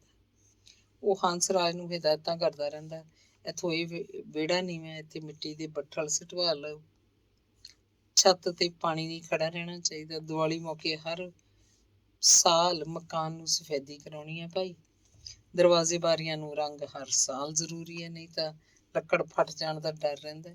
ਹੰਸਰਾਜ ਉਹਦੀਆਂ ਗੱਲਾਂ ਨੂੰ ਸੱਤ ਬਚਨ ਆ ਕੇ ਮੰਨਦਾ, ਉਵੇਂ ਹੀ ਕਰਦਾ ਰਹਿੰਦਾ ਜਿਵੇਂ ਲਾਲਾ ਕਹਿੰਦਾ ਸੀ। ਇੰਨਾ ਕੁ ਕਰਨ ਨਾਲ ਮਕਾਨ ਕੋਈ ਮਹਿੰਗਾ ਨਹੀਂ ਸੀ। ਮਕਾਨ ਤਾਂ ਇਹ ਮੁਫਤ ਵਾਂਗ ਹੀ ਸੀ। ਮਾਸਟਰ ਹੰਸਰਾਜ ਦਾ ਆਪਣਾ ਟੱਬਰ ਵੀ ਸੀ। ਉਹਦੇ 2 ਕੁੜੀਆਂ ਸੀ, ਇੱਕ ਮੁੰਡਾ। ਮੁੰਡਾ ਛੋਟਾ ਸੀ, ਕੁੜੀਆਂ ਤੋਂ ਬਹੁਤ ਛੋਟਾ। ਕੁੜੀਆਂ ਉਹਨੇ 4-4 ਜਮਾਤਾਂ ਹੀ ਪੜ੍ਹਾਈਆਂ ਤੇ 18-18, 20-20 ਸਾਲ ਦੀਆਂ ਕਰਕੇ ਵਿਆਹਤੀਆਂ। ਮੁੰਡੇ ਨੂੰ 4 ਜਮਾਤਾਂ ਤੋਂ ਬਾਅਦ ਫੂਲ ਉਹਦੇ ਚਾਚੇ ਕੋਲ ਭੇਜਤਾ। ਉੱਥੇ ਮਿਡਲ ਸਕੂਲ ਸੀ। 10ਵੀਂ ਜਮਾਤ ਉਹਨੇ ਮੰਡੀ ਫੂਲ ਦੇ ਹਾਈ ਸਕੂਲ 'ਚੋਂ ਪਾਸ ਕੀਤੀ। ਜੇਟੀ ਦੀ ਟ੍ਰੇਨਿੰਗ ਕਰਕੇ ਉਹ ਵੀ ਸਕੂਲ ਮਾਸਟਰ ਬਣ ਗਿਆ ਸੀ। ਮਾਸਟਰ ਹੰਸਰਾਜ ਲਈ ਉਹਦਾ ਮੁੰਡਾ 10ਵੀਂ ਪਾਸ ਸਕੂਲ ਮਾਸਟਰ ਬਣ ਜਾਣਾ ਬਹੁਤ ਵੱਡੀ ਪ੍ਰਾਪਤੀ ਸੀ। ਚੱਠੇ ਪਿੰਡ 'ਚ ਮਾਸਟਰ ਹੰਸਰਾਜ ਦਾ ਮਕਾਨ ਬਾਣੀਆਂ ਦੇ ਘਰਾਂ 'ਚ ਹੋਣ ਕਰਕੇ ਬਹੁਤ ਠੀਕ ਸੀ। ਇਹ ਡੱਬੇ ਵਰਗਾ ਮਕਾਨ ਸੀ, ਕੋਈ ਆਂਚਾ ਢਾਂਚਾ ਨਹੀਂ ਸੀ। ਉਹਦੀਆਂ ਕੁੜੀਆਂ ਜਵਾਨ ਹੋ ਕੇ ਘਰੋਂ ਗਈਆਂ ਸੀ। ਉਹਦਾ ਗੁਆਂਢ ਆਣ ਇੱਜ਼ਤ ਦਾ ਸੀਰੀ ਸੀ। ਚੱਠਿਆਂ ਦੀ ਪ੍ਰਾਇਮਰੀ ਸਕੂਲ 'ਚ ਹਰ ਜਮਾਤ ਦੇ 8-8, 10-10 ਵਿਦਿਆਰਥੀ ਸੀ। ਕੱਚੀ ਪਹਿਲੀ 'ਚ ਸਭ ਤੋਂ ਵੱਧ ਮੁੰਡੇ ਹੁੰਦੇ, ਫਿਰ ਪੱਕੀ ਪਹਿਲੀ 'ਚ ਥੋੜ੍ਹੇ ਰਹਿ ਜਾਂਦੇ, ਚੌਥੀ ਤੱਕ ਪਹੁੰਚਦੇ ਤਾਂ 8-8, 10-10 ਮਸਾਂ ਹੁੰਦੇ। ਸਕੂਲ 'ਚ ਸਿਰਫ ਮੁੰਡੇ ਪੜ੍ਹਦੇ। ਉਹਨਾਂ ਦਿਨਾਂ 'ਚ ਕੁੜੀਆਂ ਨੂੰ ਪੜ੍ਹਾਉਣ ਦਾ ਰਿਵਾਜ਼ ਨਹੀਂ ਸੀ। ਮਾਸਟਰ ਹੰਸਰਾਜ ਨੂੰ ਹੁੱਕਾ ਪੀਣ ਦੀ ਆਦਤ ਸੀ। ਹੁੱਕਾ ਸਕੂਲ ਵਿੱਚ ਤਾਂ ਨਹੀਂ ਪੀਂਦਾ ਸੀ, ਪਰ ਹੁੱਕਾ ਪੀਣ ਦੇ ਬਹਾਨੇ ਕੁੰਦਨ ਮੱਲ ਦੀ ਦੁਕਾਨ ਤੇ ਕਈ ਵਾਰ ਜਾਂਦਾ। ਜਦੋਂ ਵੀ ਉਹ ਜਾਂਦਾ, ਬਾਣੀਏ ਨਵੀਂ ਚਿਲਮ ਭਰਦੇ, ਉਹ ਘੰਟਾ ਕੁੰਦਨ ਦੇ ਹੀ ਬੈਠਾ ਰਹਿੰਦਾ। ਮਗਰੋਂ ਜਵਾਕ ਰੌਲਾ ਨਹੀਂ ਪਾਉਂਦੇ ਸੀ, ਚੁੱਪਚਾਪ ਪੜ੍ਹੀ ਜਾਂਦੇ।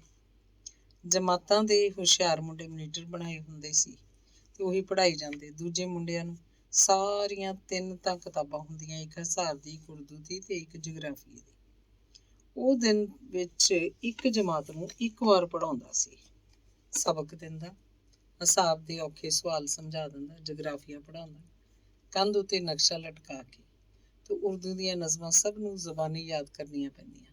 ਸਵੇਰੇ ਸਕੂਲ ਲੱਗਣ ਤੋਂ ਪਹਿਲਾਂ ਸਾਰੇ ਵਿਦਿਆਰਥੀਆਂ ਵੱਲੋਂ ਪ੍ਰਾਰਥਨਾ ਹੁੰਦੀ ਸੀ, ਮੁਝਕੋ ਹੈ ਤੇਰੀ ਜੁਸਤਜੂ, ਮੁਝਕੋ ਤੇਰੀ ਤਲਾਸ਼ ਹੈ, ਜਾਨੇ ਜਹਾਂ ਕਹਾਂ ਹੈ ਤੂੰ, ਮੁਝਕੋ ਤੇਰੀ ਤਲਾਸ਼ ਹੈ।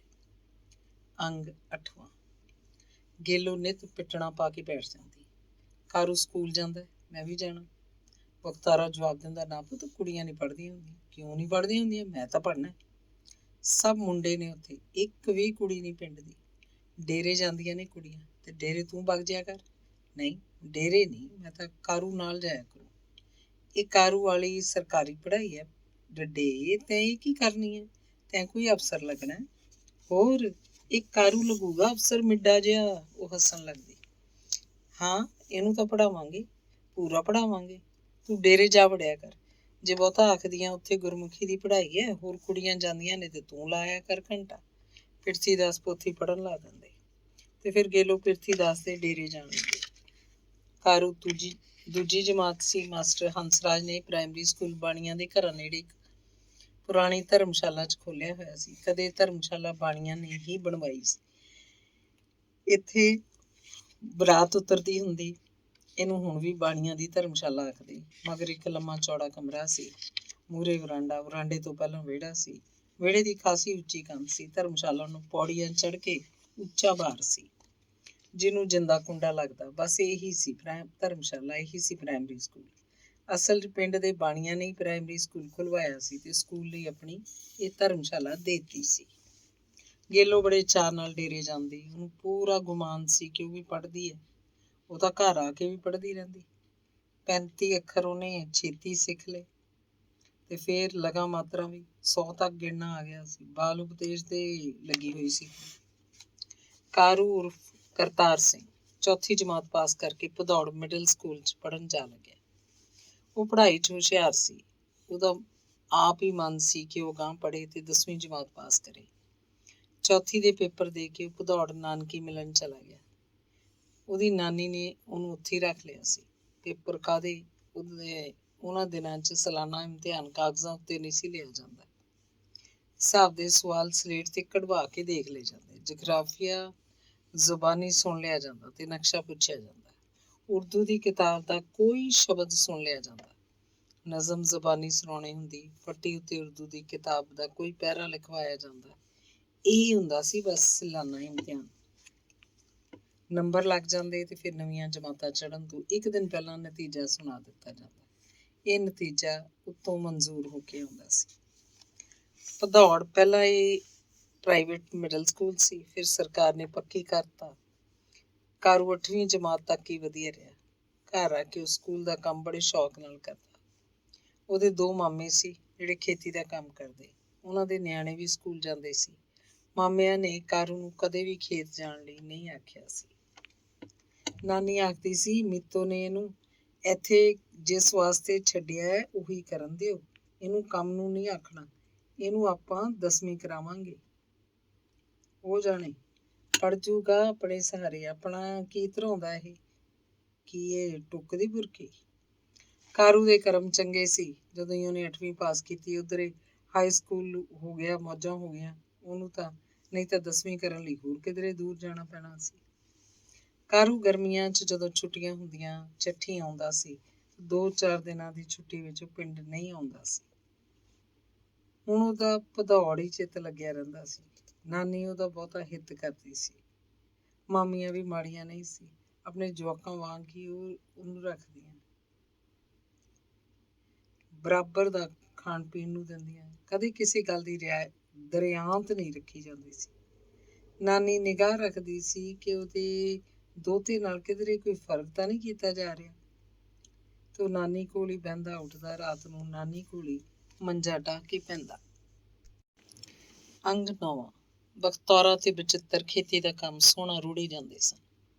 ਬਖਤੌਰਾ ਤਾਂ ਪਕਰੋਟ ਬੰਦਾ ਸੀ। ਉਹਨੇ ਜ਼ਿੰਦਗੀ ਦੇ ਸਾਰੇ ਮੌਸਮ ਦੇਖੇ ਸੀ। ਪੋਹ ਮਾਘ ਦੀਆਂ ਕਕਰੀਲੀਆਂ ਰਾਤਾਂ ਤੇ ਜੇਠ ਹਾੜ ਦੇ ਸਿਖਰ ਦੁਪਹਿਰੇ ਉਹਦੇ ਹੱਡਾਂ ਵਿੱਚ ਦੀ ਹੋ ਕੇ ਲੰਘੀ ਸੀ। ਉਹਨੇ ਭੁੱਖਾਂ ਦੇਖੀਆਂ ਸੀ, ਮਸਤੀ ਬੁੱਤਿਆਂ ਮੱਘਾਂ ਕੱਢਦੇ ਜੱਟ ਦਾ ਰੱਜ ਵੀ। ਉਹਨੂੰ ਧੁੱਪਾਂ ਛਾਵਾਂ ਦੀ ਸਾਰੀ ਪਛਾਣ ਸੀ। ਖੇਤੀ ਦੇ ਔਖੇ ਕੰਮਾਂ ਨੂੰ ਸੂਏ ਦੇ ਪਾਣੀ ਵਾਂਗ ਅੱਗੇ ਤੋਰ ਲੈਂਦਾ। ਉਹ ਭੋਰਾ ਵੀ ਔਖਿਆਈ ਨਹੀਂ ਮੰਨਦਾ ਸੀ, ਪਰ ਬਚਿੱਤਰ ਕਦੇ ਕਦੇ ਅੱਕ ਥੱਕ ਜਾਂਦਾ। ਉਹਦਾ ਜੀਅ ਕਰਦਾ ਉਹ ਗੁਰਮੀਤ ਕੌਰ ਕੋਲ ਹੀ ਬੈਠਾ ਰਹੇ, ਗੱਲਾਂ ਮਾਰੀ ਜਾਏ। ਖੇਤੀ ਦਾ ਕੰਮ ਕੋਈ ਹੋਰ ਕਰਦਾ ਹੋਵੇ। ਕਦੇ ਕਦੇ ਇੰਝ ਹੁੰਦਾ ਵੀ ਤਾਂ ਧਰਤੀ ਦਾ ਖੜ ਪਾਟ ਜਾਂਦਾ। ਬਖਤੌਰਾ ਖਿਝ ਉੱਠਦਾ, ਇੱਥੇ ਮਾਂ ਕੋਲ ਬੈਠਾ ਮਗਜਾਲੀ ਮਾਰੀ ਜਾਂਦਾ। ਅਸੀਂ ਕਦੇ ਤੀਵੀਆਂ ਨਹੀਂ ਸੀ ਦੇਖੀਆਂ। ਖੇਤ ਮੱਕੀ ਸਾਰੀ ਸੁੱਕ ਗਈ, ਟਾਂਡੇ ਟੁੱਟ ਟੁੱਟ ਡਿੱਗੀ ਜਾਂਦੇ ਆ, ਪਾਣੀ ਨਹੀਂ ਯਾਦ ਕੁੱਤਾ ਨਾ ਹੋਵੇ। ਓਏ ਜਦੋਂ ਵਾਰੀ ਮਿਲੂ ਪਾਣੀ ਉਦੋਂ ਹੀ ਲੱਗੂ, ਭੌਂਕੀ ਜਾਣਾ। ਬਚਿੱਤਰ ਤੋਂ ਬਹੂ ਮੂਹਰੇ ਬੇਇੱਜ਼ਤੀ ਸਹਾਰੀ ਨਹੀਂ ਜਾਂਦੀ। ਵਾਰੀ ਦਾ ਪਤਾ ਕਰ ਫਿਰ ਜਾ ਕੇ ਮੋਗੇਦਾਰ ਤੋਂ। ਬੈਠਾ ਇੱਥੇ ਕਹਿ ਕੇ ਬਖਤੌਰਾ ਪਰਾਂ ਤੁਰ ਜਾਂਦਾ। ਪਸ਼ੂਆਂ ਦਾ ਗੋਹਾ ਹਟਾਉਣ ਲੱਗਦਾ। ਬਾਪੂ ਉੱਤੇ ਤਾਂ ਜ਼ੋਰ ਨਹੀਂ ਚੱਲਿਆ। ਬਚਿੱਤਰ ਗੁਰਮੀਤ ਕੌਰ ਤੇ ਗੁੱਸਾ ਕੱਢਣ ਲੱਗਿਆ। ਆਖਰੇ ਅਸੀਂ ਕਾਰੂ ਉੱਥੇ ਛੱਡ ਰੱਖਿਆ, ਭਦੌੜ ਇੱਥੇ ਹੋਵੇ ਤਾਂ ਬਰਾਬਰ ਦਾ ਕੰਮ ਕਰਾਵੇ। ਪੜ੍ਹ ਕੇ ਫੇਰ ਕੀ ਉਹ ਤਹਿਸੀਲਦਾਰ ਲੱਗ ਜੂ। ਇੱਥੇ ਫਿਰੂ ਠੇਬੇ ਖਾਂਦਾ। ਨਿਆਣਾ ਪੜ੍ਹੀ ਜਾਂਦਾ, 10-13 ਕੀ ਲੈਂਦਾ। ਉਹਦੀ ਨਾਨੀ ਪੜ੍ਹਾਉਂਦੀ ਆ, ਮਾਮੀ ਪੜ੍ਹਾਉਂਦੀ ਆ, ਤੇਰਾ ਤਾਂ ਇੱਕ ਪੈਸਾ ਨਹੀਂ ਲੱਗਦਾ ਉਹਦੀ ਪੜ੍ਹਾਈ ਤੇ। ਓਏ ਮੈਂ ਪੈਸੇ ਲੱਗਣ ਦੀ ਗੱਲ ਨਹੀਂ ਕਰਦਾ, ਧੀ ਦੇ ਯਾਰ ਦੀਏ। ਮੈਂ ਕਹਿੰਦਾ ਹੁਣ ਜਵਾਨ ਹੈ ਉਹ, ਖੇਤੀ ਦਾ ਕੰਮ ਕਰਾਵੇ, ਮੈਂ ਸੁਖਾਲਾ ਰਹਾਂ। ਆ ਬਾਪੂ ਤਾਂ ਚੌਧਰ ਤੇ ਰਹਿੰਦਾ, ਸਾਰਾ ਮੈਨੂੰ ਕਰਨਾ ਪੈਂਦਾ। ਹੁਣ ਬੋਲੀ ਜਾਂਦਾ, ਮੈਨੂੰ ਗਾਲਾਂ ਕੱਢਦਾ। ਮੈਂ ਨਹੀਂ ਕਰਦਾ, ਹੋਰ ਕੌਣ ਕਰਦਾ। ਅਸਲ 'ਚ ਤਾਂ ਉਹਨੂੰ ਪਿਓ ਦਾ ਗੁੱਸਾ ਸੀ। ਖੇਤੀ ਦਾ ਗਿੱਲਾ ਪੀਣ ਹੁੰਦਾ ਹੈ, ਇਹ ਨਹੀਂ ਮੁੱਕਦਾ ਕਦੇ। ਐਂ ਚੱਲੀ ਜਾਊ। ਉਹ ਜਵਾਕ 2 ਅੱਖਰ ਢਿੱਡ 'ਚ ਪਾ ਲੂ ਤਾਂ ਕਿਸੇ ਕਿਤੇ ਤੇ ਹੋ ਜੂ। ਕਿਤੇ ਤੇ ਨਾ ਹੋ ਜੂ। ਅੱਗੇ ਕੀ ਲੋਕ ਪੜ੍ਹੇ ਨਹੀਂ ਕਿਤੇ। ਮੈਂ ਤਾਂ ਦੇਖਿਆ ਨਹੀਂ ਕੋਈ ਅਫਸਰ ਬਣਿਆ। ਜਿਨ੍ਹਾਂ ਦੀ ਤੂੰ ਗੱਲ ਕਰਦਾ ਨਾ, ਉਹ ਥੋੜ੍ਹੇ ਪੜ੍ਹੇ, 2-4 ਜਮਾਤਾਂ। ਆਪਣਾ ਤਾਂ ਸੁੱਖ ਨਾਲ 10 ਕਰੂ ਪੂਰੀਆਂ। ਅਫਸਰ ਵੀ ਲੱਗ ਜੂ ਤੇਰੇ ਸਾਹਮਣੇ। ਗੁਰਮੀਤ ਕੌਰ ਨੇ ਹਿੱਕ ਥਾਪੜੀ। ਮੈਨੂੰ ਉਹਦਾ ਅਫਸਰ ਬਣੇ ਦਾ ਕੀ ਆਸਰਾ। ਮੈਂ ਤਾਂ ਹੁਣ ਖੁੱਚਾਂ ਤੜਾਉਂਦਾ ਫਿਰਦਾ। ਜਦੋਂ ਨੂੰ ਉਹ ਕੋਈ ਅਫਸਰ ਬਣੂ ਮੈਂ ਤਾਂ ਬੀਤ ਜੂ। ਨਹੀਂ, ਤੈਨੂੰ ਸੁਖਾਲਾ ਕਰ ਦੂ। ਆਪਣਾ ਪੁੱਤ ਸ਼ੇਰ ਬੱਗਾ ਆਪ ਵੀ ਸੁਖਾਲਾ ਰਹੂ। ਤੁਹਾਡੇ ਪਿਓ ਪੁੱਤਾਂ ਨੂੰ ਘੱਟਾ ਤਾਂ ਨਹੀਂ ਢੋਂਦਾ ਫਿਰੂ। ਖੇਤੀ ਦਾ ਕੰਮ ਤਾਂ ਮਿੱਟੀ ਨਾਲ ਮਿੱਟੀ ਹੋਣਾ। ਗੁਰਮੀਤ ਕੌਰ ਜਿਵੇਂ ਆਪਣੇ ਆਪ ਨੂੰ ਹੌਸਲਾ ਦੇ ਰਹੀ ਹੋਵੇ। ਤਦ ਤੱਕ ਬਖਤੌਰਾ ਘਰੋਂ ਬਾਹਰ ਚਲਿਆ ਜਾਂਦਾ ਸੀ ਤੇ ਫਿਰ ਤੀਵੀਂ ਆਦਮੀ ਨੇ ਜਿਵੇਂ ਕੋਈ ਸਮਝੌਤਾ ਕਰ ਲਿਆ ਹੋਵੇ। ਉਹ ਪਹਿਲਾਂ ਵਾਂਗ ਹੀ ਨਿੱਕੀਆਂ ਨਿੱਕੀਆਂ ਬੇਮਤਲਬ ਜਿਹੀਆਂ ਗੱਲਾਂ ਕਰਨ ਲੱਗ। ਅੰਗ 10ਵਾਂ। ਗਰਮੀਆਂ ਦਾ ਮਹੀਨਾ ਸੀ। ਬਰਸਾਤਾਂ ਹਾਲੇ ਸ਼ੁਰੂ ਨਹੀਂ ਸੀ ਹੋਈਆਂ। ਲੂ ਵਗਦੀ ਜਿਵੇਂ ਹਵਾ ਭੱਠੀਆਂ 'ਚੋਂ ਲੰਘਦੀ ਆਈ ਹੋਵੇ। ਪਰ ਸਵੇਰੇ ਸਵੇਰੇ ਠੰਡੀ ਹਵਾ ਚੱਲਦੀ ਮੰਜਾ ਛੱਡਣ ਨੂੰ ਜੀਅ ਨਹੀਂ ਕਰਦਾ ਸੀ। ਅੱਧੀ ਰਾਤ ਤੋਂ ਬਾਅਦ ਹੀ ਠੰਡਾ ਮੌਸਮ ਸ਼ੁਰੂ ਹੋ ਜਾਂਦਾ ਸੀ। ਆਲਾ ਦੁਆਲਾ ਰੇਤਲੇ ਟਿੱਬਿਆਂ ਦਾ ਇਲਾਕਾ ਸੀ। ਕੱਕਾ ਰੇਤਾ ਰਾਤ ਨੂੰ ਠਰ ਜਾਂਦਾ। ਹਵਾ ਕੱਕੇ ਰੇਤੇ ਦੇ ਪਿੰਡਿਆਂ ਨੂੰ ਛੋਹ ਕੇ ਸਗੋਂ ਪੂਰਾ ਘਿਸੜ ਕੇ ਗਾਂਹ ਤੁਰਦੀ। ਵੱਡੇ ਤੜਕੇ ਡੰਗਰ ਪਸ਼ੂ ਵੀ ਪੂਰਾ ਸੁੱਤੇ ਪਏ ਹੁੰਦੇ। ਉਹਨਾਂ ਦੇ ਬਾਰ ਨੂੰ ਵੱਡੇ ਵੱਡੇ ਉੱਚੇ ਤੇ ਚੌੜੇ ਤਖਤੇ ਲੱਗੇ ਹੀ ਸੀ। ਰਾਹ ਉੱਤੇ ਉੱਚੀ ਸਾਰੀ ਕੰਧ 'ਚ ਮਹਿਰਾਬੀ ਦਰਵਾਜ਼ਾ ਰੱਖਿਆ ਸੀ। ਇਹ ਮੋਟੇ ਭਾਰੀ ਫੱਟਾਂ ਦੇ ਤਖਤੇ ਸਨ, ਜਿਵੇਂ ਘਰ ਨਾ ਹੋਵੇ, ਕੋਈ ਜੰਗੀ ਕਿਲਾ ਹੋਵੇ। ਤਖਤਿਆਂ ਨੂੰ ਅੰਦਰਲਾ ਕੁੰਡਾ ਲੱਗਦਾ। ਬਖਤੌਰਾ ਰਾਤ ਨੂੰ ਬਾਰ ਦਾ ਅੰਦਰਲਾ ਕੁੰਡਾ ਲਾ ਕੇ ਜਿੰਦਾ ਲਾ ਦਿੰਦਾ। ਆਪ ਰਾਤ ਨੂੰ ਤਖਤਿਆਂ ਕੋਲ ਹੀ ਮੰਜਾ ਢਾ ਕੇ ਸੌਂਦਾ। ਬਾਰ ਵਾਲੀ ਕੰਧ ਨਾਲ ਲੱਗਵੀਂ ਛੋਟੀ ਬੈਠਕ ਸੀ। ਦਿਨ ਵੇਲੇ ਉਹ ਇਸ ਬੈਠਕ 'ਚ ਪਿਆ ਬੈਠਾ ਰਹਿੰਦਾ। ਬੈਠਕ 'ਚ 2 ਮੰਜੇ ਹੋਰ ਵੀ ਡਏ ਰਹਿੰਦੇ, ਜਿੱਥੇ ਕੋਈ ਆਇਆ ਗਿਆ ਪ੍ਰਾਹੁਣਾ ਧਰਾਉਣਾ ਬੈਠਦਾ। ਰਾਤ ਨੂੰ ਬਖਤੌਰਾ 2 ਕਾਰਨਾਂ ਕਰਕੇ ਬੈਠਕ ਤੋਂ ਬਾਹਰ ਮੰਜਾ ਡਾਉਂਦਾ। ਇੱਕ ਤਾਂ ਹਵਾ ਖੁੱਲ੍ਹੀ ਆਉਂਦੀ, ਸੌਣ ਦਾ ਸੁਆਦ ਆ ਜਾਂਦਾ। ਦੂਜਾ ਵੱਡਾ ਕਾਰਨ ਸੀ ਪਸ਼ੂਆਂ ਦੀ ਰਾਖੀ। ਵਿਹੜੇ 'ਚ ਬਲਦ ਸੀ, ਸੱਜਰ ਸੂਈ ਮੱਝ ਸੀ, ਝੋਟੀ ਵੀ ਸੀ। ਰਾਤ ਨੂੰ ਪਸ਼ੂਆਂ ਦੀ ਚੋਰੀ ਦਾ ਡਰ ਸੀ। ਇਸੇ ਪਿੰਡ 'ਚ 2-3 ਬੰਦੇ ਪਸ਼ੂਆਂ ਦੇ ਚੋਰ ਸਨ।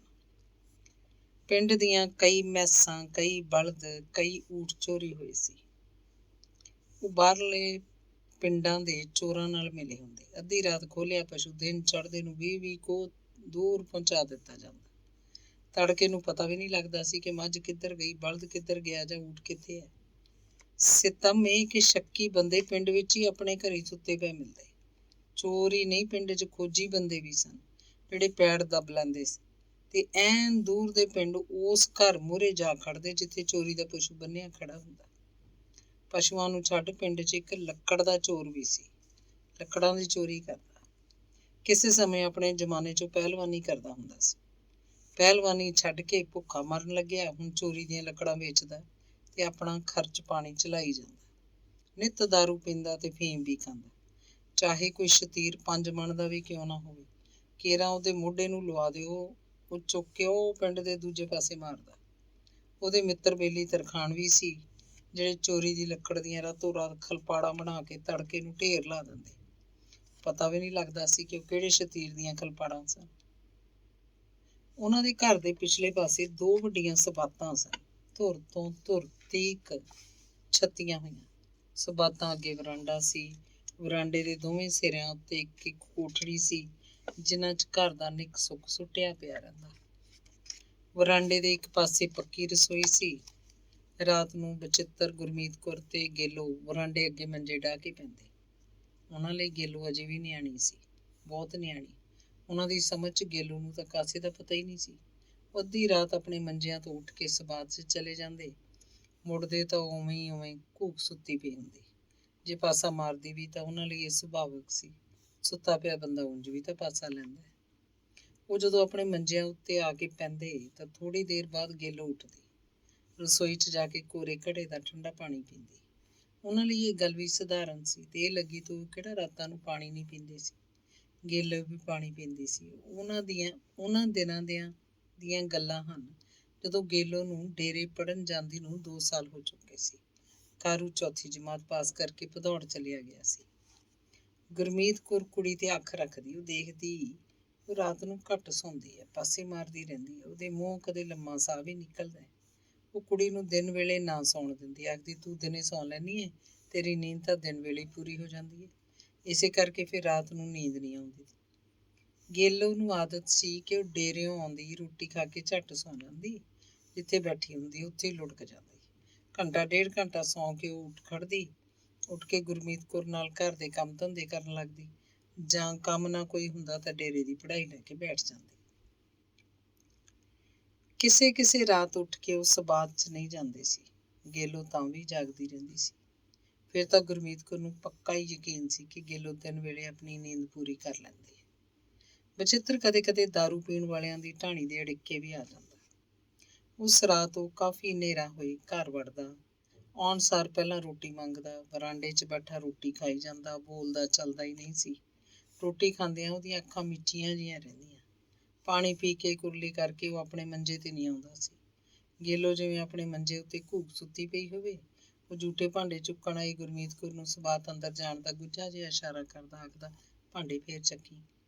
ਹਾਂ, ਇਹ ਉਹਨਾਂ ਦਿਨਾਂ ਦੀਆਂ ਗੱਲਾਂ ਜਦੋਂ ਗੇਲੋ ਉਹਨਾਂ ਦੇ ਦਲਿਤਾਂ ਦੇ ਰਾਮੇ ਨੂੰ ਡੇਰੇ ਆਉਂਦੀ ਪਹੀ ਦੀ ਘੜੀ ਟਪਾ ਕੇ ਖੇਤ 'ਚ ਲੈ ਵੜੀ ਸੀ। ਰਾਮਾ ਉਹ ਤੋਂ ਬਾਅਦ ਡੇਰੇ ਨਹੀਂ ਸੀ ਗਿਆ। ਧੰਨਵਾਦ।